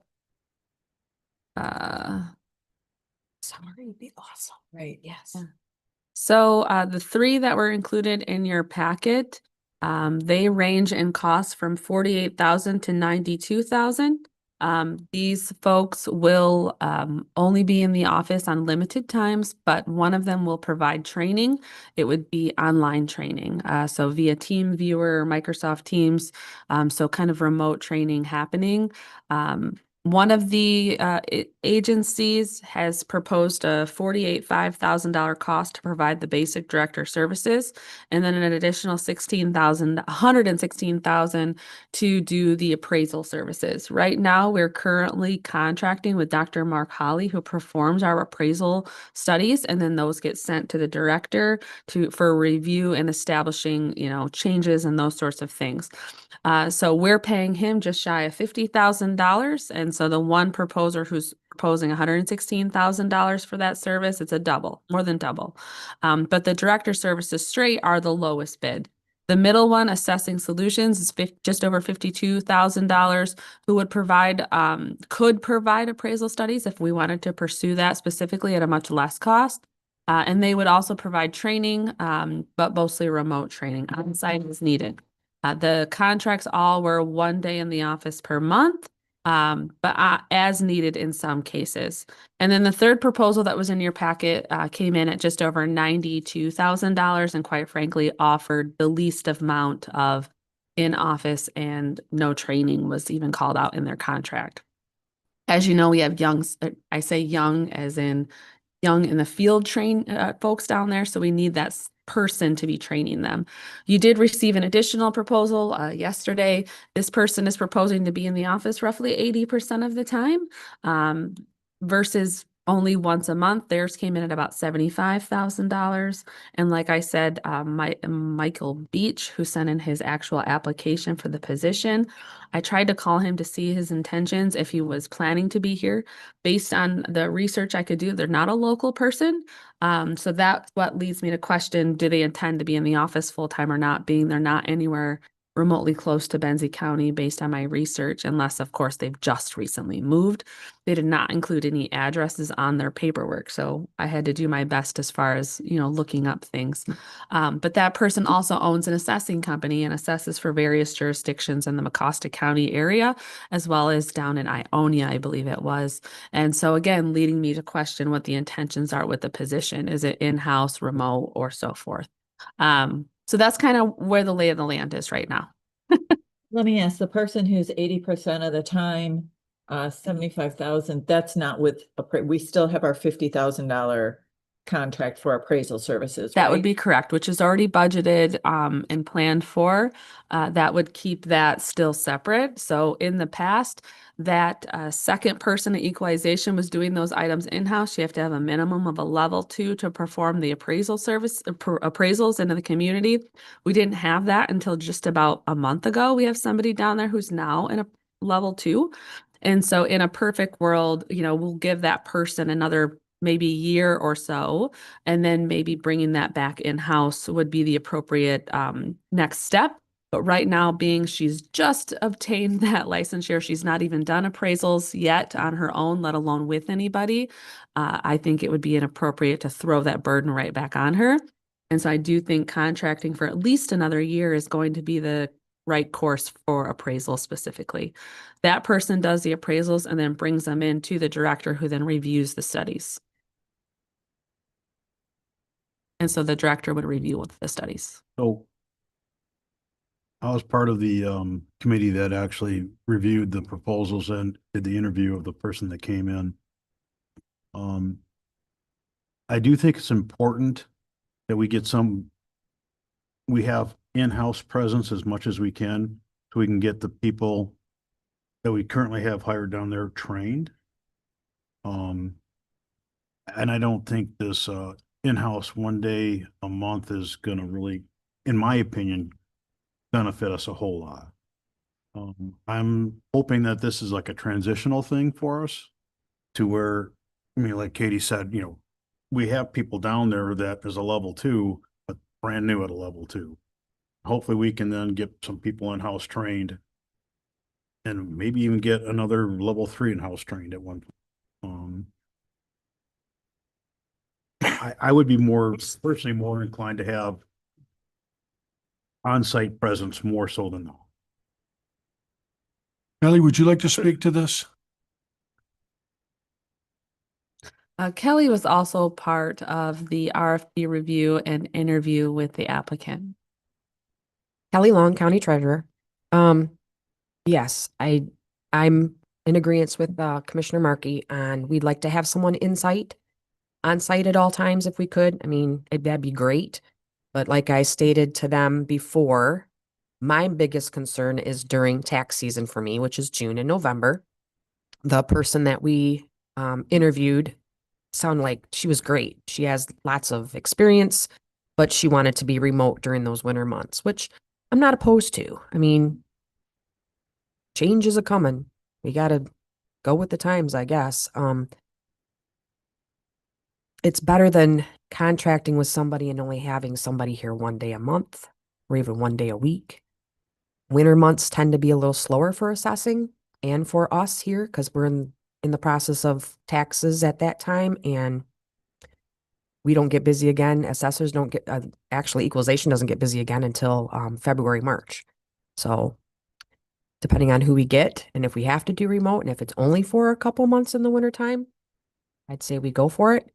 But otherwise, I'd like to see somebody here, during the months that we need them here. So just for clarification, the individual that we interviewed has withdrawn their interest in coming to be employed by the county. Okay. But they've offered us an option on it. Okay. Okay. Yep. So that's my opinion on So- it. I'd like to have somebody more in-house, but it looks like we're having issues with getting somebody. But like she said, we do have a level 2 downstairs, and if we can continue to train her on where she needs to go, we could have a level 3 in another year and a half or so. So So Katie, over the weekend, we've got 2 additional pieces of information. One from someone that says, I'll contract with you and spend 80% of my time available to you. And another one that we know nothing about at the moment, Michael Beach, right? So it looks like we have more homework that we have to do. We do. What I'm interested in, and I do want to make sure everybody gets a chance to ask their questions, but I felt like there was a window that we had to make something happen in order to stay compliant. That you did that earlier on the agenda by accepting the apportionment. Okay, Yeah. And then Tony has raised his hand too to talk. why don't we invite him to, since he's taking the time, let's invite him to speak. And if you would, introduce him, Katie. I will. Tony Mayard is the one of the proposers that is in your packet. It is the assessing solutions that's in there. I'll let Tony kind of give a background of himself, but I know he serves quite a few counties. He has a pretty large staff who serves quite a few counties, and he is one of the folks in Michigan who other equalization directors go to for advice and questions because he's really been in the market for a long time. Tony, you are unmuted and able to speak. All right, thank you. I'm not interested in trying to sell myself to you guys right now. I just want to clarify for your benefit that you guys do have a deadline coming up here. So we are supposed, as equalization departments, we're supposed to have our equalization studies completed and in the assessor's hands by December 1st of each year. So whoever you guys hire is going to have to compile that information. And my understanding, and correct me if I'm wrong, Katie, but my understanding of where you guys are at is Dr. Holly has completed his appraisal studies. Correct. And that's great. But the problem is your director, whoever that will be, is still going to have to compile land values and economic condition factors that get applied to those studies that Dr. Holly has done. And in addition, your guys' sales studies for your residential class is mostly complete. It is not submitted as a final submission to the state. So that's also going to have to be reviewed. So you guys are under kind of a tight timeline here. And I just wanted you guys to be aware of that for your information. I mean, I'm certainly happy to answer any questions about my bid or anything like that, but that was really more what I wanted to let you guys be aware of. So Tony, this is Art Janot. For the group's benefit, full disclosure, Tony gave me quite a bit of his time several weeks ago when I was trying to understand the process. Without speaking specifically to your bid, can you share with the group How many counties have someone on staff versus contract out? And what the benefits, the pros and cons are for each? Yeah, so,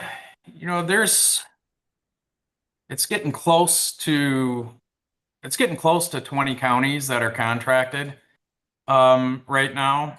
And, the remaining 60 some odd counties, will have full-time equalization directors. And even when they have contracted equalization directors, it doesn't mean that their counties aren't staffed, right? I mean, you guys would be a great example of that. You would still have two folks in the office there, for those day-to-day questions that pop up.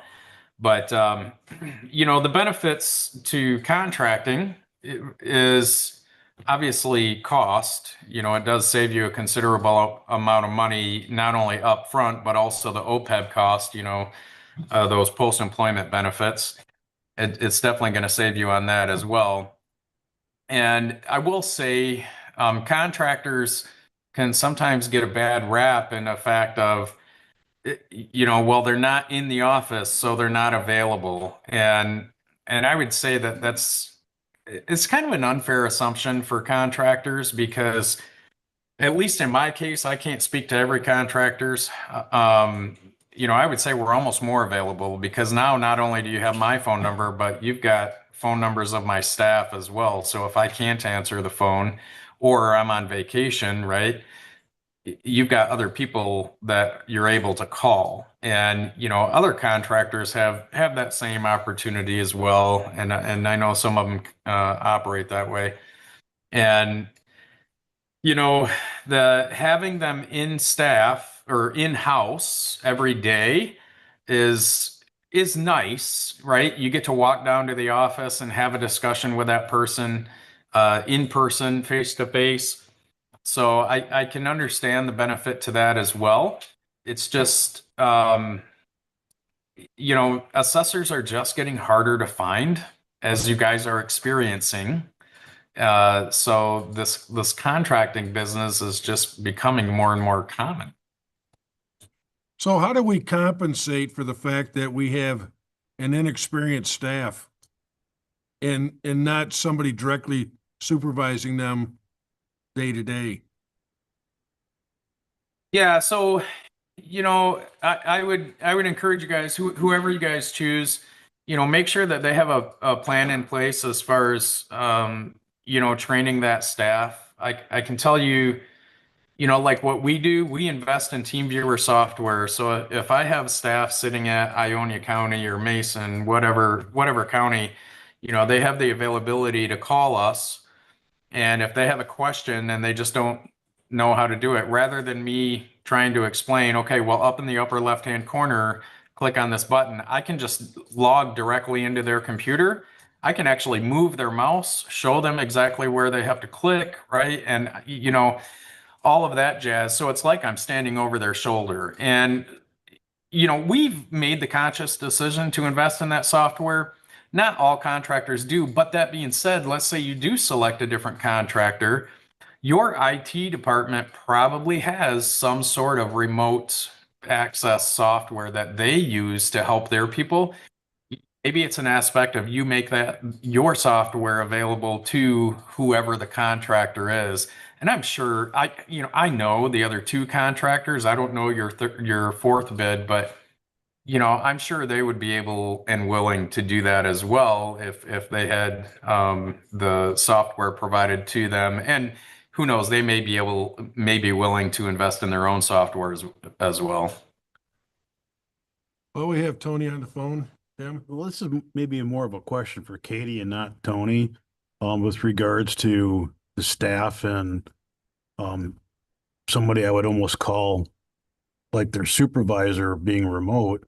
There's more to staff development than just exactly how to use the software that they're interacting with. And we want to develop, there's people skills as well that need to be. Is this something your office could handle if in the event that there's not someone down there supervising them? No, we're doing our best to check on them as much as possible and help where needed, which is very limited, of course. But we really can't take on any more capacity and that sort of, I mean, I could offer more training, you know, potentially, but I don't think our office has the capacity to take on continuing to sharpen those skills in a, I don't want to say effective, but in the then- manner that deserves the time. I And then wouldn't have there's the time. Also, like, review process for the employees. I mean, then there's managerial things that, if an outside contractor probably would not be involved. Mm-hmm. So I mean, Tony, I mean, a little bit of my history, I came from an IT industry, and I did remote work since like 2006. I did that for a very long time, so I can appreciate doing that. But I do think that we have a need where we need our staff developed. And yeah, the technical aspect, do it remotely, sure. But we also, again, this is a decision we have to make.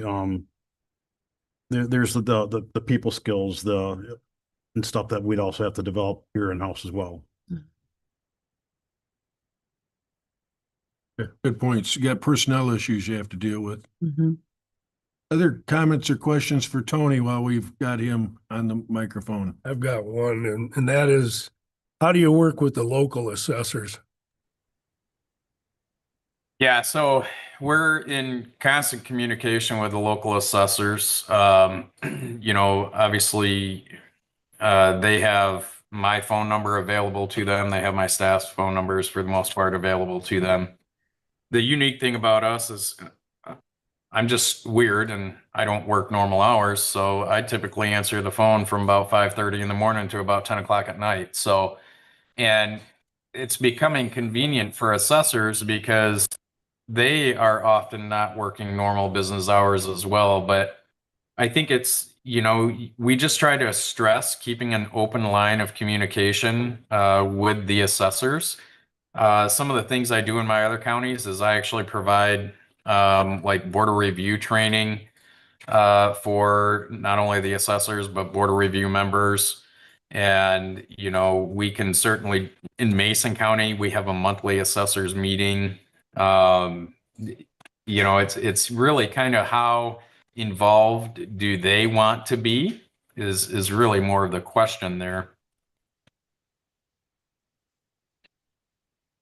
Thank you. Tony, thanks for being available today. My pleasure. Want to say something? I do, but Go ahead, please. wondering, did Mr. Beach get his resume and application in within the time frame of the RFP? No, and weirdly enough, he literally just called and Leslie sent me an email. So he is interested in full-time on-site employment, is looking to relocate to Benzie County and would be interested in a position, not a contracted arrangement. Just got off the phone like 2 minutes ago with Leslie. That he was outside of the RFP parameters? So remember, we published both. We published the job as a job and the RFP at the same time. The RFP is technically closed, but the job posting was still up. Yeah. So it's not unreasonable to think people would be applying at this. No. Okay. Well, I would be reluctant to decide today without more information from another applicant, although I am leaning more towards, as Commissioner Markey said, in-house person. Are we within our timeframes? Do we cut ourselves short for any deadlines if we were to have a complete picture with the recent submission and reconsider this at our next meeting? So other directors are going to assist us in the review of the studies.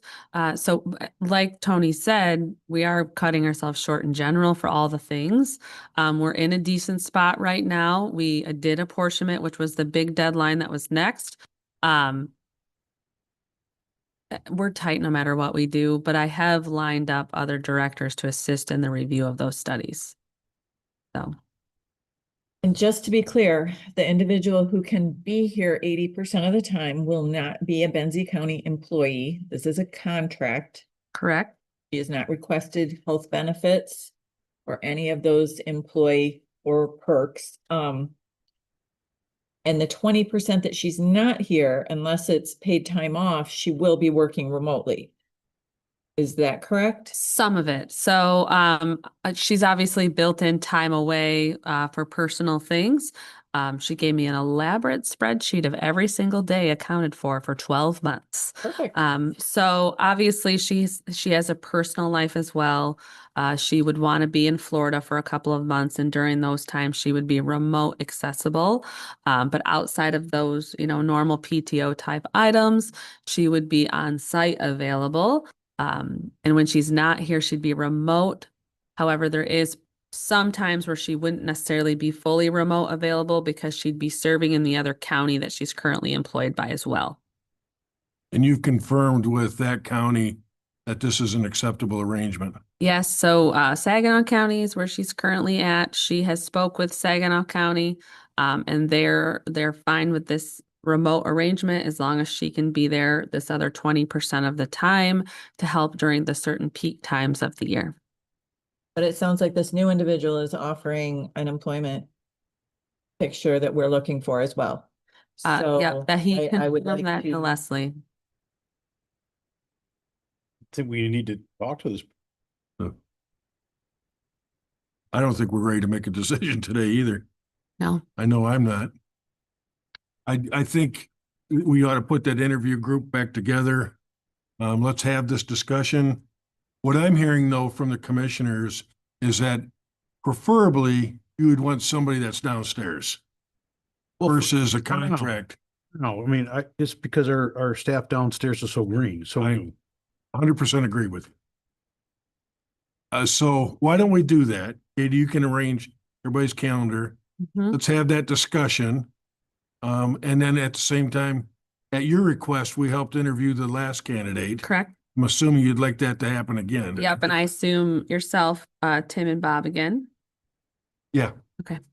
And let's, if we can, let's try to bring this back to the group first meeting of November. Yep, that would be for the decision. Mhm.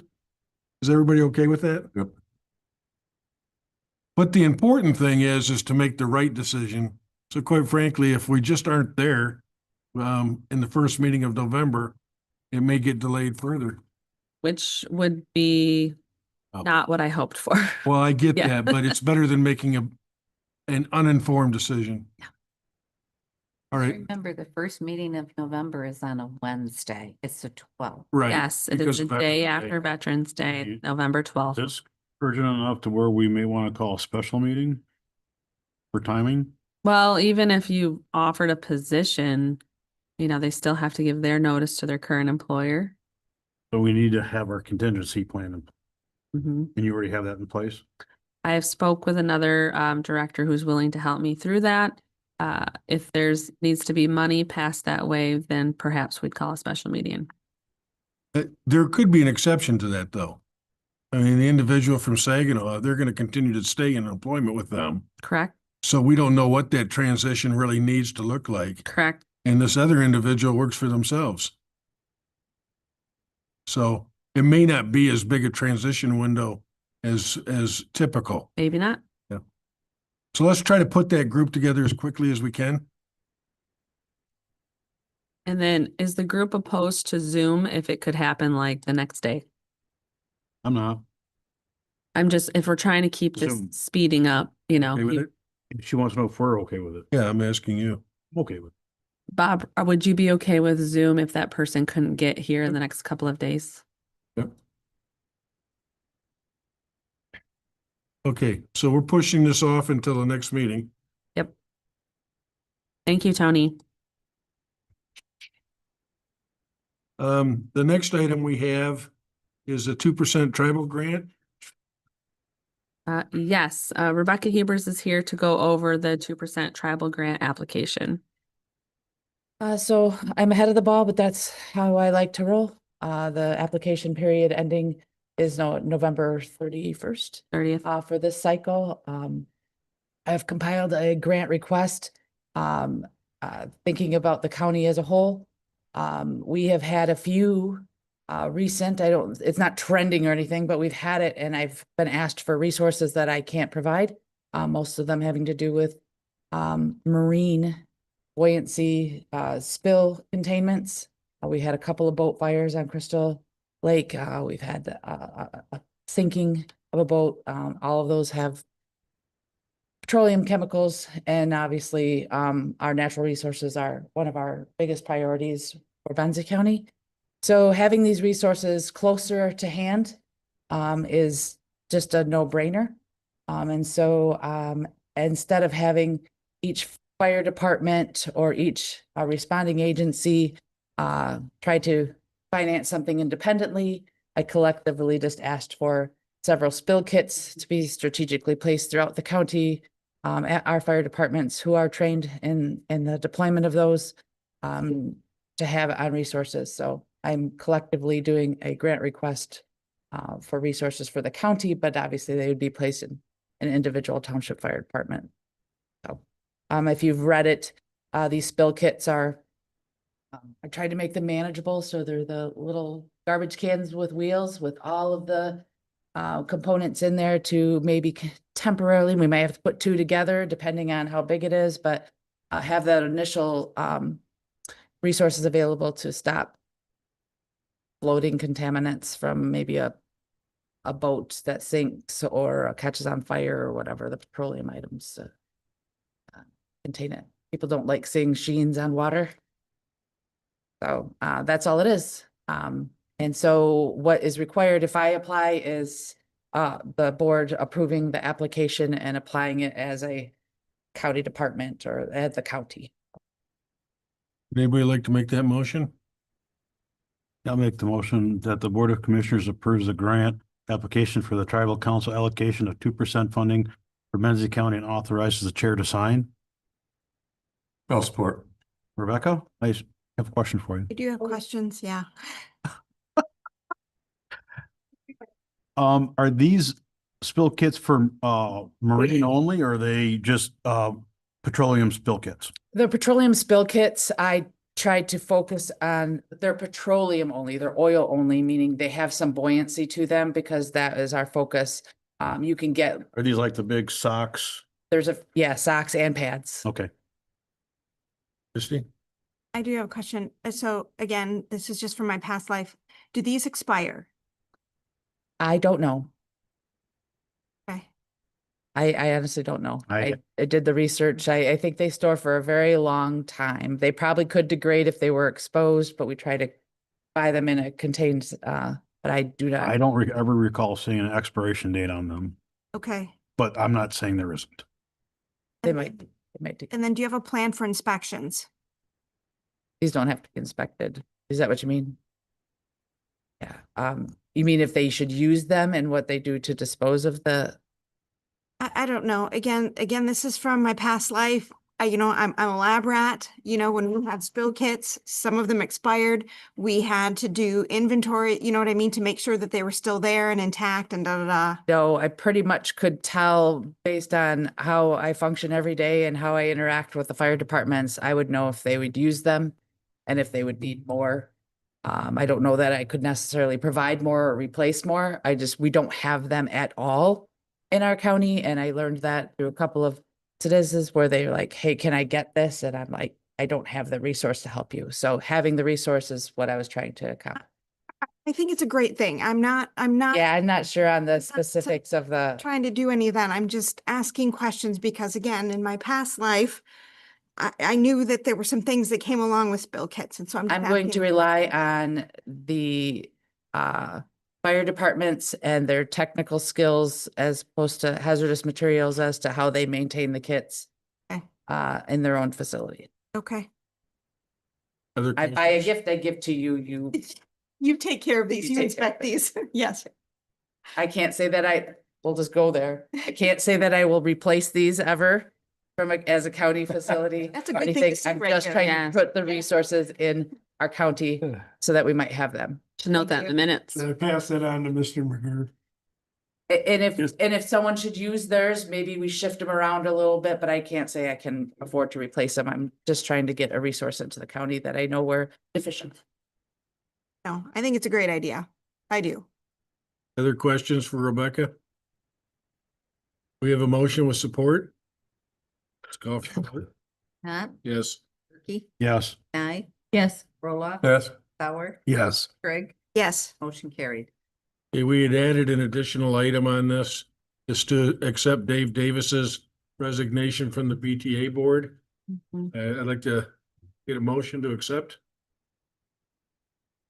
I'll make a motion to accept the resignation of Dave Davis. Support then? I'll support it. Okay. All those in favor, or does that have to be a? does that have to- Let's roll call it. Markey, Yes. Nye, Yes. Roloff. Yes. Sauer, Yes. Craig, Yes. Janat, Yes. motion carried. All right, I'd like to put that interview committee back together, Gary, Tim, Christie.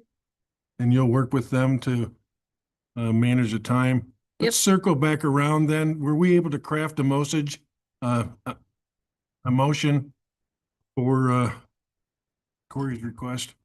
That the Board of Commissioners authorizes moving forward with quality assurance software and CAD integration with GovWorks and ID Networks in the not to exceed amount of $16,000 to be paid over fiscal year 26 and 27, with funds available in the Central Dispatch Fund, with the net increase in funding to be $11,000. Tammy, I emailed that to you. Okay. And who's, We have a support? I'll support. Okay, let's put it out for discussion. You had something? I just wanted to circle back to the last subject. I wasn't there, but after this subject, can we go back to the BTA Sure. board? Any other questions or comments? Yeah, I emailed you the language, Tammy. okay. Now I'm very supportive of modernizing the practices in 911. My concern is taking on these costs and sustaining this fiscal commitment. We just came off a budgeting cycle where fund balance was required to fund 911. And so taking on these costs, I just want to get everybody's, I mean, we all remember that, right? The $3 surcharge does not cover activities. And so now we're implementing more costs, and I have concerns about that. I agree with you. The other concern is the AI aspect of this. Do we have an AI policy as far as legal? I really have a concern.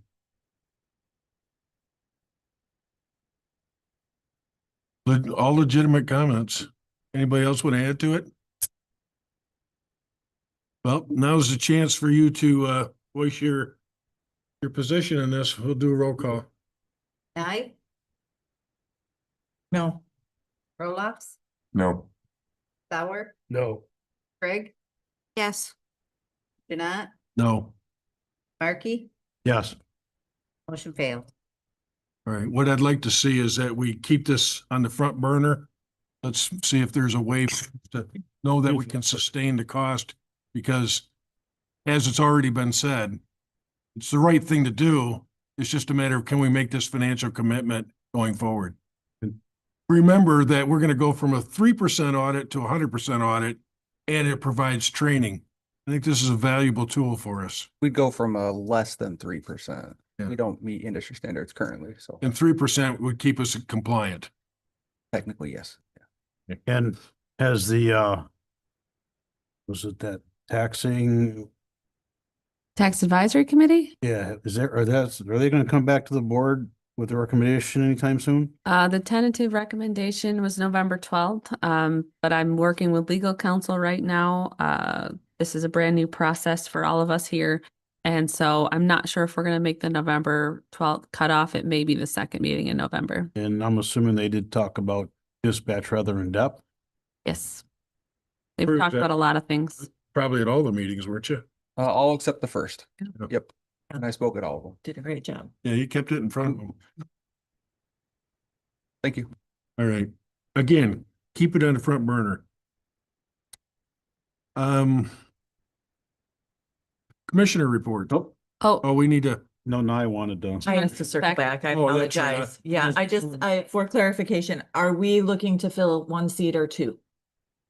So I was informed by Director Jessica Carland that another candidate did submit their resignation verbally.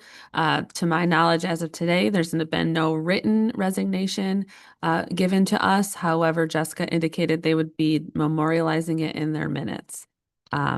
So she's resigned verbally, but there's been no You resigned verbally during an open meeting. during an open meeting, but there's been no written resignation. It was also documented in the paper, but Yeah. in order for us to be consistent, I think we ought to give it a month or so like we did the other two. Yep. To allow for a written document to be given to us. Now, quite frankly, your board could say, we're recommending, that we have accepted it, but we need to give that paperwork an opportunity to process. So we'd be looking for one at the moment. Thank you. I appreciate that. Yep. No, good questions. We're on to commissioner reports. Christy, can we start with you today? Sure. Let's see. I think one thing I did want to talk about is that during Frankfurt City Council meeting, they it sounds like they were the first in the state to utilize the Attainable Housing Facilities Act. It's also known as the Attainable Housing Exemption. It was passed in 2022. It's PA 236. I know I'm reading this because at the time I'm like, what is this? I've never heard of it. So what it is it provides a tax incentives to owners of rental housing property of not more than 4 units to enable renovation and expansion of aging facilities and assist in the building of new facilities. And so basically what they're given is a tax exemption for 1 to 12 years. And so again, and this is long-term rentals. This is not for short-term rentals. What PA is that? Yep, it's PA 236. So they had a representative. So what happens is these folks, these rental property owners submit paperwork and say, this is either the work we've done or this is what we want to do. And we would like tax exemption for bringing these facilities up to snuff. And so I think there were 6 or 7, I think, and 5 passed. And so anyway, they went through, they had a little matrix that they had to go through, make sure that all the paper was filled out correctly. And then it moves on to the state tax commission. And so the state tax commission can then yay or nay it. And then those folks can have a property tax exemption for up to 12 years. And City of Frankfurt chose to do 4 years. And I think there's additional hoops that have to be jumped through because they did less than 7. But this is a fledgling project. They are brand new to it, and it sounds like they are the first to do it in the state.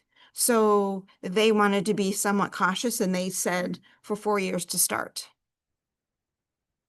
Anyway, that was the, I thought that was a big deal. And yeah, that's mostly what I wanted to talk about. Questions? Brief. Gary? Get me. I attended the MERS conference. It was twice as big as the MAC conference by far. These 500 people were there. I had to run around 2 or 3 times and ask the people, how many are really here? That's what they came up with. They switched to Empower, and I don't know this company, to handle record keeping and DC accounts and 457 accounts. And they are charging a flat $10 a month fee per person. So if you have a 457 and a DC plan, Power only charges you, well, $120 a year to monitor those accounts, both of them. or one name. So I thought that was much better than the current system where it's a percentage depending on how much money is involved and stuff. So in the long run, I think it's a benefit to the employee. So that's, to me, at least my end of it. They had and this is where I'm getting a little more worried about is the AI and some of the things they talked about with the AI. I've already talked to Christie about some of this. So anyway, a lot of them, I think, what am I thinking of? A lot of them don't want you to be able to, well, legally, you couldn't use AI. AI can take the minutes in a meeting. It can distinguish between who's talking and who's not talking and everything else. And a government entity, MDOT is one of them that says, no, you're not. So, and everybody suggested that you have a legal review of AI if you are using it, and the employee that uses it is responsible for anything that comes out. One of the things they brought up was that legal did a couple of attorneys did a draft and submitted it to the judge, and the judge happened to be obviously smart enough to figure it out, is you're citing MCLs that don't exist. And AI has a tendency to make stuff up depending on what it's asked. So to me, that's a big concern. And if eventually they anticipate 80% of the people will use it. So I think in the future, I know this is another cost. We need to have legal kind of review this. Where do we go and how do we ensure we're doing the right thing? So that was good. Some of the investment things, their base expectations have been about 6.3993%, and year to date was like 12.66. So they're doing better. The smoothing stuff I never can understand, but that's what they always talk about. So their investments are doing much better now, currently. Village of Alberta, they appointed Melanie Cedarholm as the part-time treasurer. And they also appointed a group of folks to serve on the Alberta Historical Commission. I don't know exactly what that's going to be, but. And there was a big concern about a yard sign that was displayed in somebody's front yard in Alberta using a slightly vulgar language and an upside down American flag. Anyway, that's going to get addressed. I just want folks to be aware that, you're entitled to do whatever, I guess, to a certain extent. We had our special meeting with the tribe. That I thought was really good. Very good. And Benzie Bus, they welcomed the new members, Jack O'Malley and Brian Fleetwood. And I was impressed that they both contributed quite a bit to the meeting. One of the concerns that, and I'll send Tammy over there someday, they want to put too much into the minutes. And that usually just bogs things down, and everybody wants to argue about what got said and what didn't get said. I think they're headed in the right direction. And you've already mentioned it, Doreen Strang, I'm saying it right. She resigned in the meeting, but I would prefer a written resignation. So, and they also are looking into putting the meetings on YouTube. They have the OWL or whatever you call it. And I guess they can transfer that over. So eventually those will be on there. And then if people are wondering what got said, you can just watch it on YouTube. So I think that was good. Building and grounds, we did that one. The only thing I wanted to add to that was they were a little concerned about security down here in the lower unit, and they would like to put some kind of bollards up there so a car couldn't crash into the door down there. We'll get there when we get there. Health Department, EH increased the fee schedule for the state campgrounds. No, excuse me, I'm doing that wrong. Increased the fee schedule for the campgrounds, because the state increased their costs, which we don't get much out of this anyway, so I don't get it. It was a real short meeting. Commissioner Trigg ran the meeting, did exceptional, so thank you very much. Parks and Rec was yesterday. We're still discussing Molyneux project. I have concerns on funding and maintenance.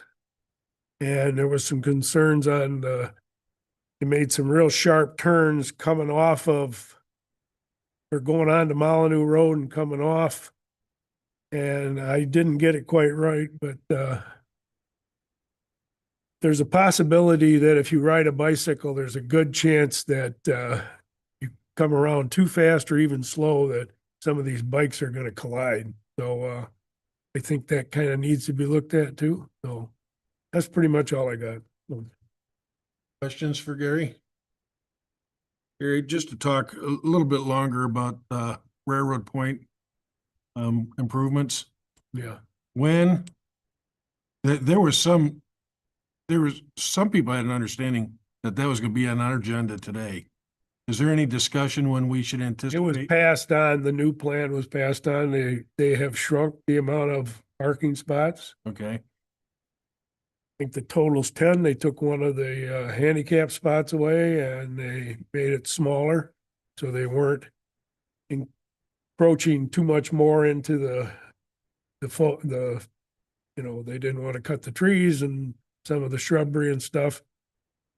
And they brought up a valid point. You need those root systems to keep the shore from washing away and those kind of things. So I think that was part of it, but they did approve passing it on to I can't think of the The name. Board of Commissioners. They want to pass it on to the Board of Commissioners, but they also want to be able to start going out for bids. So it's going back to their, who do we use? Spicer, yeah. Yeah, so I spoke with Sean Johnson yesterday. So Leslie is the liaison to that committee now, and so she's going to be the point person going forward.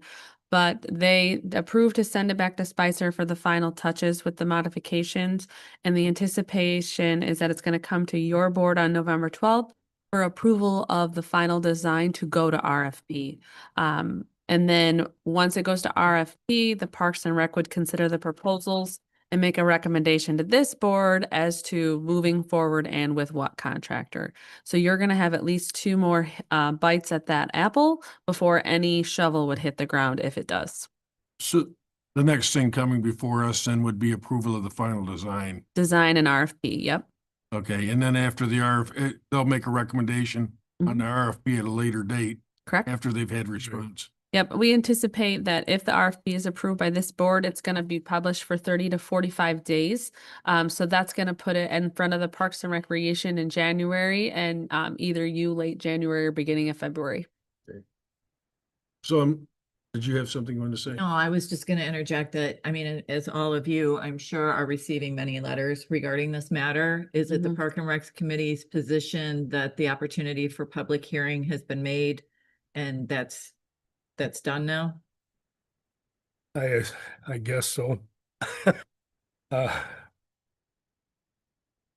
past drain commissioner wrote a response to all the questions that were asked at that. I don't know if you guys received that. I know you version. responded to some unfair criticism. Yes. And that's, or at least that's the way he yeah, that's the way he interpreted it, and we got that.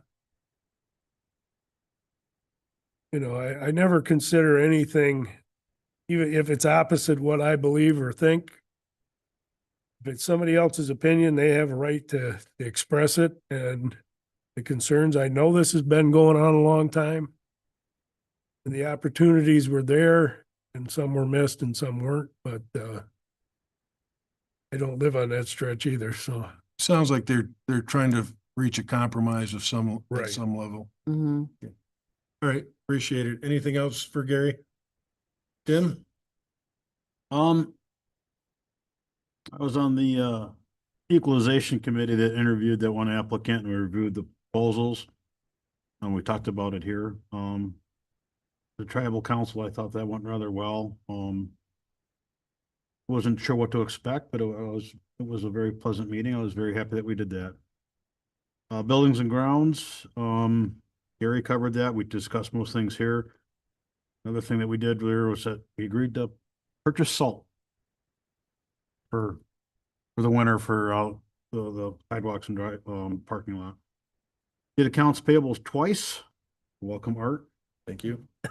And the MAC Judiciary and Public Safety Committee, we had a presentation on juvenile detention residential legislative work group from the Michigan Association for Family Court Administration. That was pretty interesting. They talked about the number of beds in the state of Michigan and the lack of beds in northern Michigan. I think there's one facility left and it's up in the UP. And yeah, there's a big void. They're talking about the potential in Traverse City, but I don't think that's a go or no go thing yet. The number of juvenile beds is always an issue, because I do know if our sheriff's office needs to take a juvenile somewhere, that takes a deputy out. I mean, they're two deputies out and they're driving a long way.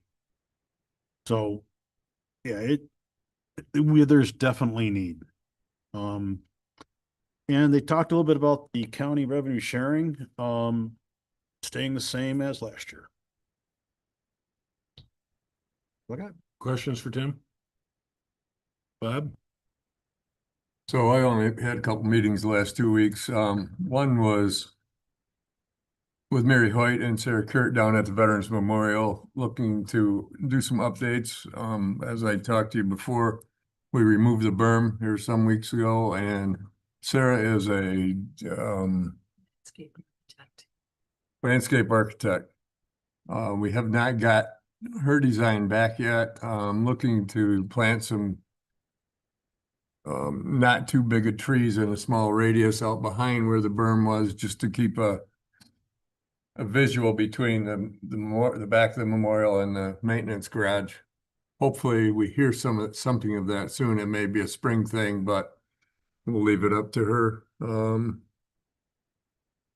I as well thought the tribal presentation was great. I really did. They did a great job. I think the women did, and it was educational plus enjoying. So I attended on my own accord, Domestic Violence Task Force, ongoing the problem of finding beds for people, for women in a battered situation. They're just tough to come by. So they're doing their best. Pretty much just been meeting with you guys here. So that's all I got. Questions for Bob?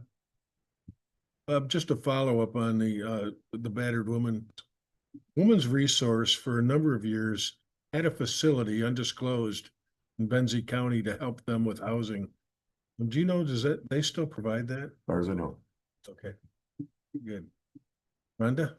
Sure, thank you.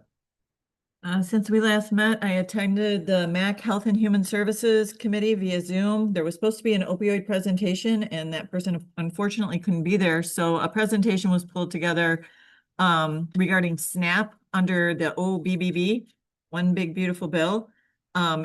It was reported that MDHHS is calling counties key partners in SNAP now, and that they're moving towards cost sharing changes where there would be county partnerships and oversight by the federal government. The goal is to cut waste, fraud, and abuse. The SNAP cost share with the state is expected to be 15% with the state, not the county, 15% by 2028. It was reported that each dollar in SNAP generates $1.80 in economic activity. And the stats on SNAP in Michigan are 1.4 million people are on it, 13% of households, and the average monthly benefit is $335. I attended the Village of Beulah meeting. They will have a issue on the November 4th ballot, and that is regarding reducing the number of council members. John Roth was not successful in getting the $6 million in the state budget for their sewer project. They had an individual approach the board under the name Support the Courts. This is an effort by private citizens to fund and navigate court updates in downtown Beulah and Northway Park. This would be redoing both the tennis courts and the pickleball courts. They're willing to pay for it, oversee it. I directed them to Katie, how to navigate a partnership like that with the village, and I'm hoping somebody reached out to you. Okay. I attended the building and grounds meeting. Pretty much everything has been covered, except we covered the barn exterior, the ballards downstairs, the sand purchase. We also had a very lengthy conversation regarding the cell antenna. So purchase. Salt, it was salt or sand? So Salt purchase. Sorry about that. We discussed the cell tower antenna contract on our safety tower. One has been proposed. We're in the negotiation phase. Different things were discussed. One was termination. The termination language should be longer and work both ways for each party. We discussed an option to renegotiate at the 20-year mark. And it was also proposed that there would be rent abatement for the first 25 months. We discussed that at length and countered back with less rent for that period of time. So we'll see where that goes. I attended, it was my month for the road commission. That was my first meeting there. They did an interview with 9 and 10 News. Of course, lengthy talk about their bond. I took a tour of the building and saw the need. Lots of leaks and cracks in the building. The roof is precarious. They had discussions regarding the new marijuana laws and the state budget, waning workforce. They discussed abandoning the Hayes Bridge right-of-way. They declined a road repair in Benzonia because the muck underneath requires a more intense fix. They talked about rumble strips that are missing at Reynolds and Cinder Road after a project that was done there. Those have to get put back. And they changed their meetings to one meeting a month in November and December. November will be on the 12th and December will be on the 18th. I attended the BOC interviews with the rest of you. I had agenda review with the chair. And I also listened to the PIHP injunction case, which was several hours. It was a morning session and an afternoon session. And this was where a judge on an emergency basis was asked to consider the PIHP bid out as it pertains to Central Wellness. His ruling was handed down. He broke it down into 3 parts. And my assessment of that ruling was that 1, he decided the state can bid it out. 2, the state is allowed to reduce regions. But the 3rd, the matter of complying with state mental health code needs to be brought by the CMHSPs, not the PIHPs, which opens the door for community mental health to bring their lawsuit, which I believe they have done.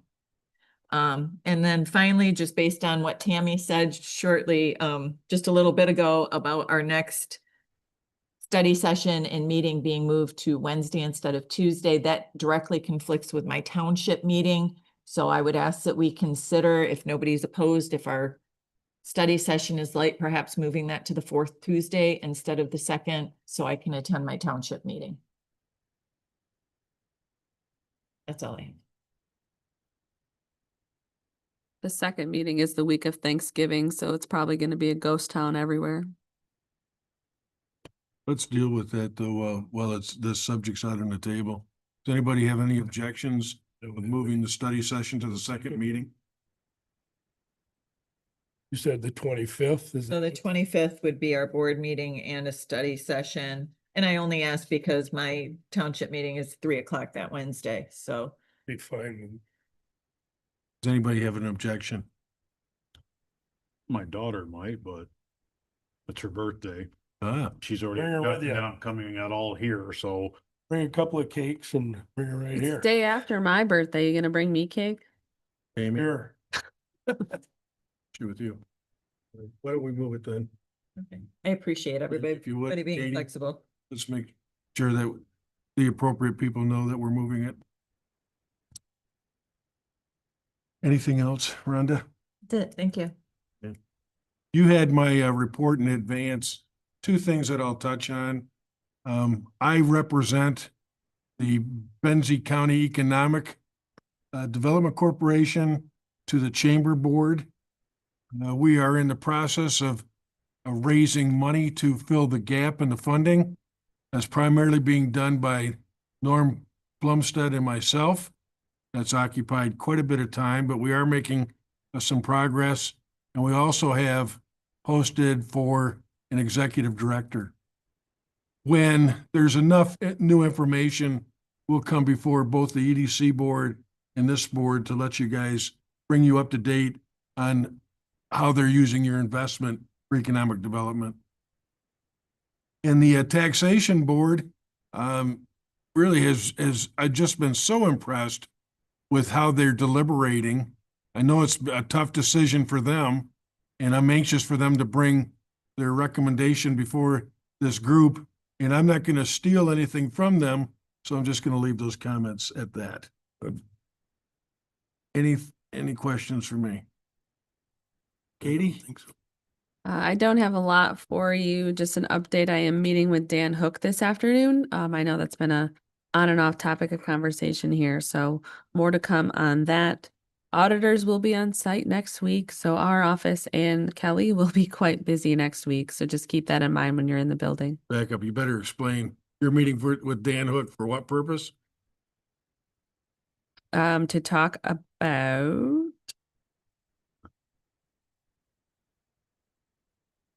He's going to be making an ask of us at some point, right? I'm guessing so, and there's some other reasons too that are outside of that request that we have to talk about too. Okay. Are these things that you'd rather disclose later? Mhm. All right. Go ahead, please. And our email's not working, so I can't find his email. So like I said, auditors will be on site, so just be conscious of that if you're in the building. And if you need our office or Kelly's office, we'll be tied up with auditors all week. And then also on November 6th, I've arranged a meeting between the Benzie Schools as well as the Frankfurt Area Community Land Trust to talk about a possible future housing project that Benzie County may or may not be involved in at any level.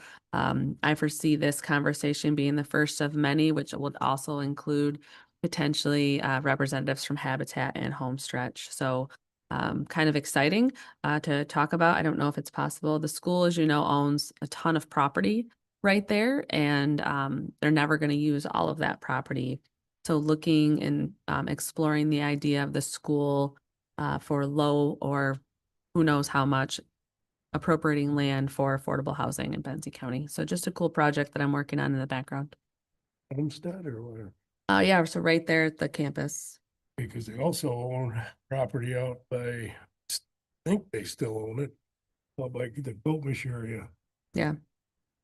Yeah. So just having those conversations, because the school doesn't need all of that property. So, but other than that, we're just plugging along in the office, still doing year-end stuff, closing up on stuff.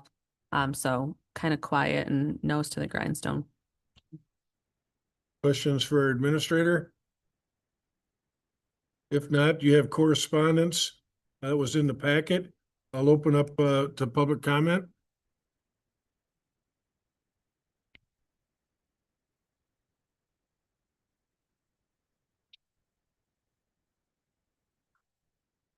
Hi, my name's Taj Jukter. I live on Forester Road. I wasn't planning on saying anything today. I actually thought that we were going to talk about the Crystal Lake Outlet project today. Parks and Rec approved it yesterday. I'm glad Gary brought it up. It'll come in a few weeks and we'll come back.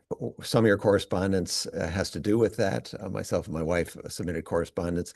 This week, I was anticipating a lot of discussion around, okay, they pretty much locked in the plan. And we've talked a lot about the maintenance strategy and how much it's going to cost to keep this facility. It's now a facility, not a natural area. How are we going to keep that to its original intent on an ongoing way? So I hope you'll read the note I sent you, but it'll be a couple of weeks before we talk about it. So I'll probably send you a fresh one. before the actual meeting, so it's fresh in your mind. I did want to address something you brought up, Art, that we've come to a compromise. I wouldn't really say that. Most of us who have studied this a lot think the parking lot would be better on the other side of the trail where it is today. Just expand it. There's a whole bunch of advantages to that.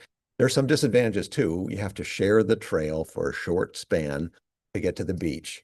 The maintenance burden will be a lot less because you have an easement for the power company and you have Betsy Valley Trail as part of the access. So that will already be kept clear. So these points will all be brought up. The tweak that they did, they shrunk the parking lot. That's true. That wasn't because of our input. It's because it wasn't draining properly. Ed Hochter told me the first time I talked to him, well, that's not the parking lot they're going to end up with. We're going to have to shrink it to get proper drainage. What they have done is much better. Shrunk the parking lot. They've changed the drainage away from the outlet. That's fantastic. It's much, much bigger. It looks like it has the capacity to take the drainage to the runoff. They're calling it a rain garden on the drawings. I've studied these drawings in detail. It still shows all of the vegetation perimeter of the parking lot removed. So I'm actually walking the area with Ed on Thursday, and I hope to get that clarified. I think it might just be a mistake on the drawing because they're scrambling to get this finished. So I'm hoping they're willing to keep a lot of that vegetation along the shore of the outlet for a bunch of different reasons. You mentioned them. So anyway, that's coming up, and I will make the offer to any of you. This is a big decision. You can't go back. I'd love to walk with anybody who wants to walk. We can show you what's happening to the Betsy Valley Trail. They keep the parking lot on the other side. They don't have to change the trail at all. So you can imagine this next summer, current parking lot is going to be full of heavy machinery to do the clearing on the other side. It's going to be staging area for all sorts of stuff, and the trail's probably going to have to be closed. So it'll be a dead end from both directions. I can't imagine how they're going to keep that open with machinery going back and forth and having to revise the trail. If they keep a parking lot on the other side, you don't have to close the trail. And when you close the trail, you effectively close the beach for whatever period of time that is. So I thought I'd bring a few other points, and you'll be hearing from me by email. And then if it's the 12th or the 25th, whatever it is, I'll be back. Thanks for your comments. Art, I know it's not common. Can I ask him again what day they were gonna meet at the trail and what time? That's the one you were So, talking. yeah, I kind of set this up. So, it's October 30th. It's Thursday at 8:15, because that's the time I have. So it's bright and early in the morning. Can barely see. That'll work out Well, good. you know, the sun is just coming up. I'm sure it's going to be spectacular. Okay. All right. Thank you. And You're selling now. I do. Is that open to other commissioners? I don't see why not. You know, I guess I'd ask for a ruling on it, but if commissioners, if we ended up with a quorum there, That would be one of the but there things. must be some definition of that, because I know that there gotta be times where there's other public groups that are off-site, like on ZBAs, et cetera, and they meet and they look at sites, and all of them are there together. Katie, I don't, maybe it'd be appropriate just to ask the question, is there any reason why, if we ended up with a quorum there on Thursday, have we violated anything with respect to open meetings? I think you're meeting there for the purposes of making a decision, and yes. Well, you wouldn't be discussing it though. But you're leading up to that decision by all evaluating and bouncing ideas and thoughts and negatives and pros, which is leading to a final decision. And so you could be construed as deliberating whether you intend to or not. So I would highly recommend against it. And I can I won't see be there. Mr. Van Dusen smile. Okay. Okay. I'm looking at it as a tour. I've heard you go on tours of other buildings, so I'm inviting you personally, just do some of my time. If Ed's going to be there, you know, he and I see eye to eye on a lot of stuff. We also see it a little bit differently, just on the priorities of how it's executed. So that nuance would be really great for you to understand, because you probably won't get it in the big meeting. Sure. So I am going to break protocol a little bit, but we've got someone in the room that by everybody in the legal environment agrees is an expert on this. Eric, can you give us any guidance on whether that would be a violation of open meetings or not?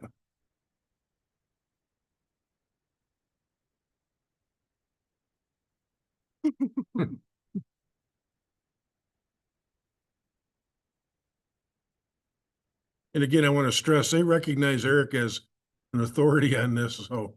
I am Not gonna- everybody, so I wouldn't publicly say that. What's that? Not every legal counsel says that, so you shouldn't put words in other legal counsel's Well, mouth. people that I take confidence in have said it in writing.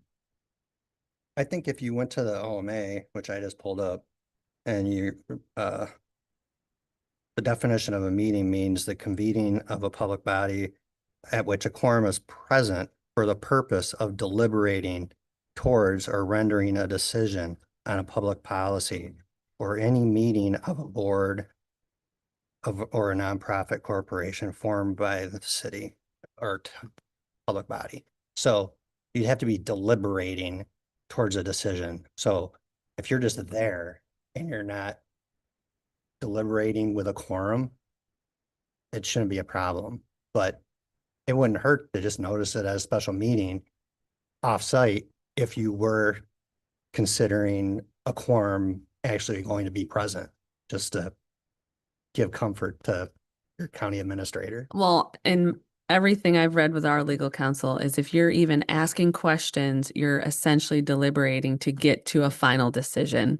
So unless you're gonna put duct tape over all your mouths and not ask any clarifying questions, which could construe the opinion of somebody else, you're leading towards a decision, which could be construed as a violation. I can tell you. You just borrow muzzles from animal control. Borrow a muzzle and then sure, go on. Rhonda? Commissioner Sauer and I serve on the Betsy River Zoning Board of Appeals, and we have site visits prior to every deliberation, and we're told not to discuss.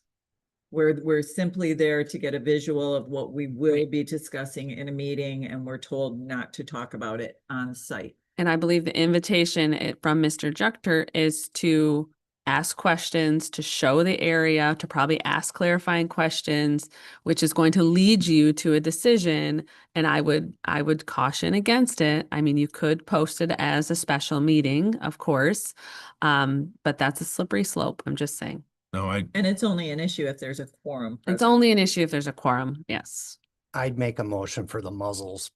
Just want a photo opportunity. Thanks, Aaron. Are we at risk of potentially having a quorum there on Thursday anyway? No, I It don't- doesn't You said you're sound not like it. going. I won't be going. I have commitment. Okay. So we It's don't need really to a post moot it. point. It Yeah. really is, I'll but forget by Thursday. I just be careful when you're doing those things. Okay. Most likely it'd just be the two of us. Just in case somebody wakes up Thursday morning and says, you know what? I got time. I'll go there. I wanted to find out where we're at. It's gonna be raining, so. Any other questions for our administrator? And public comments closed? Motion to adjourn. No, I don't. Oh, I'm sorry.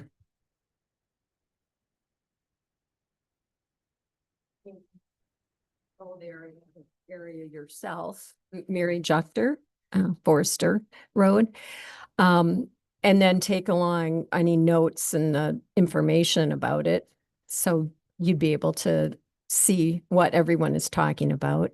One thing was revealed at the Parks and Rec board meeting yesterday that it had actually been talked about differently, was the existing parking lot that's there now was always going to be there and be considered as overflow. And I've seen 13, 14 cars parked in there in the summertime. So it does hold quite a bit of parking. Yesterday, it was brought out that now the plan is to close that parking. So there will only be the 9 parking spots in the new parking lot, plus the 1 handicapped. I kind of shocked some of the other Parks and Recs board members. They asked, well, that effectively reduces accessibility. Beachgoers, pedestrians, and people bringing, bikes to bike there. There just wouldn't be that extra area for parking. Now, I just wanted to bring that out. So if you do go and look at it, that's what they're considering, or that's what they're talking about now is in the proposal, which most of us thinks would be a huge mistake. Thank you. Mhm. Any other public comment? All right, now we'll move for adjournment. I'll make that motion. Bort? All in favor? Aye. Any opposed? Meeting is closed. Adjourned.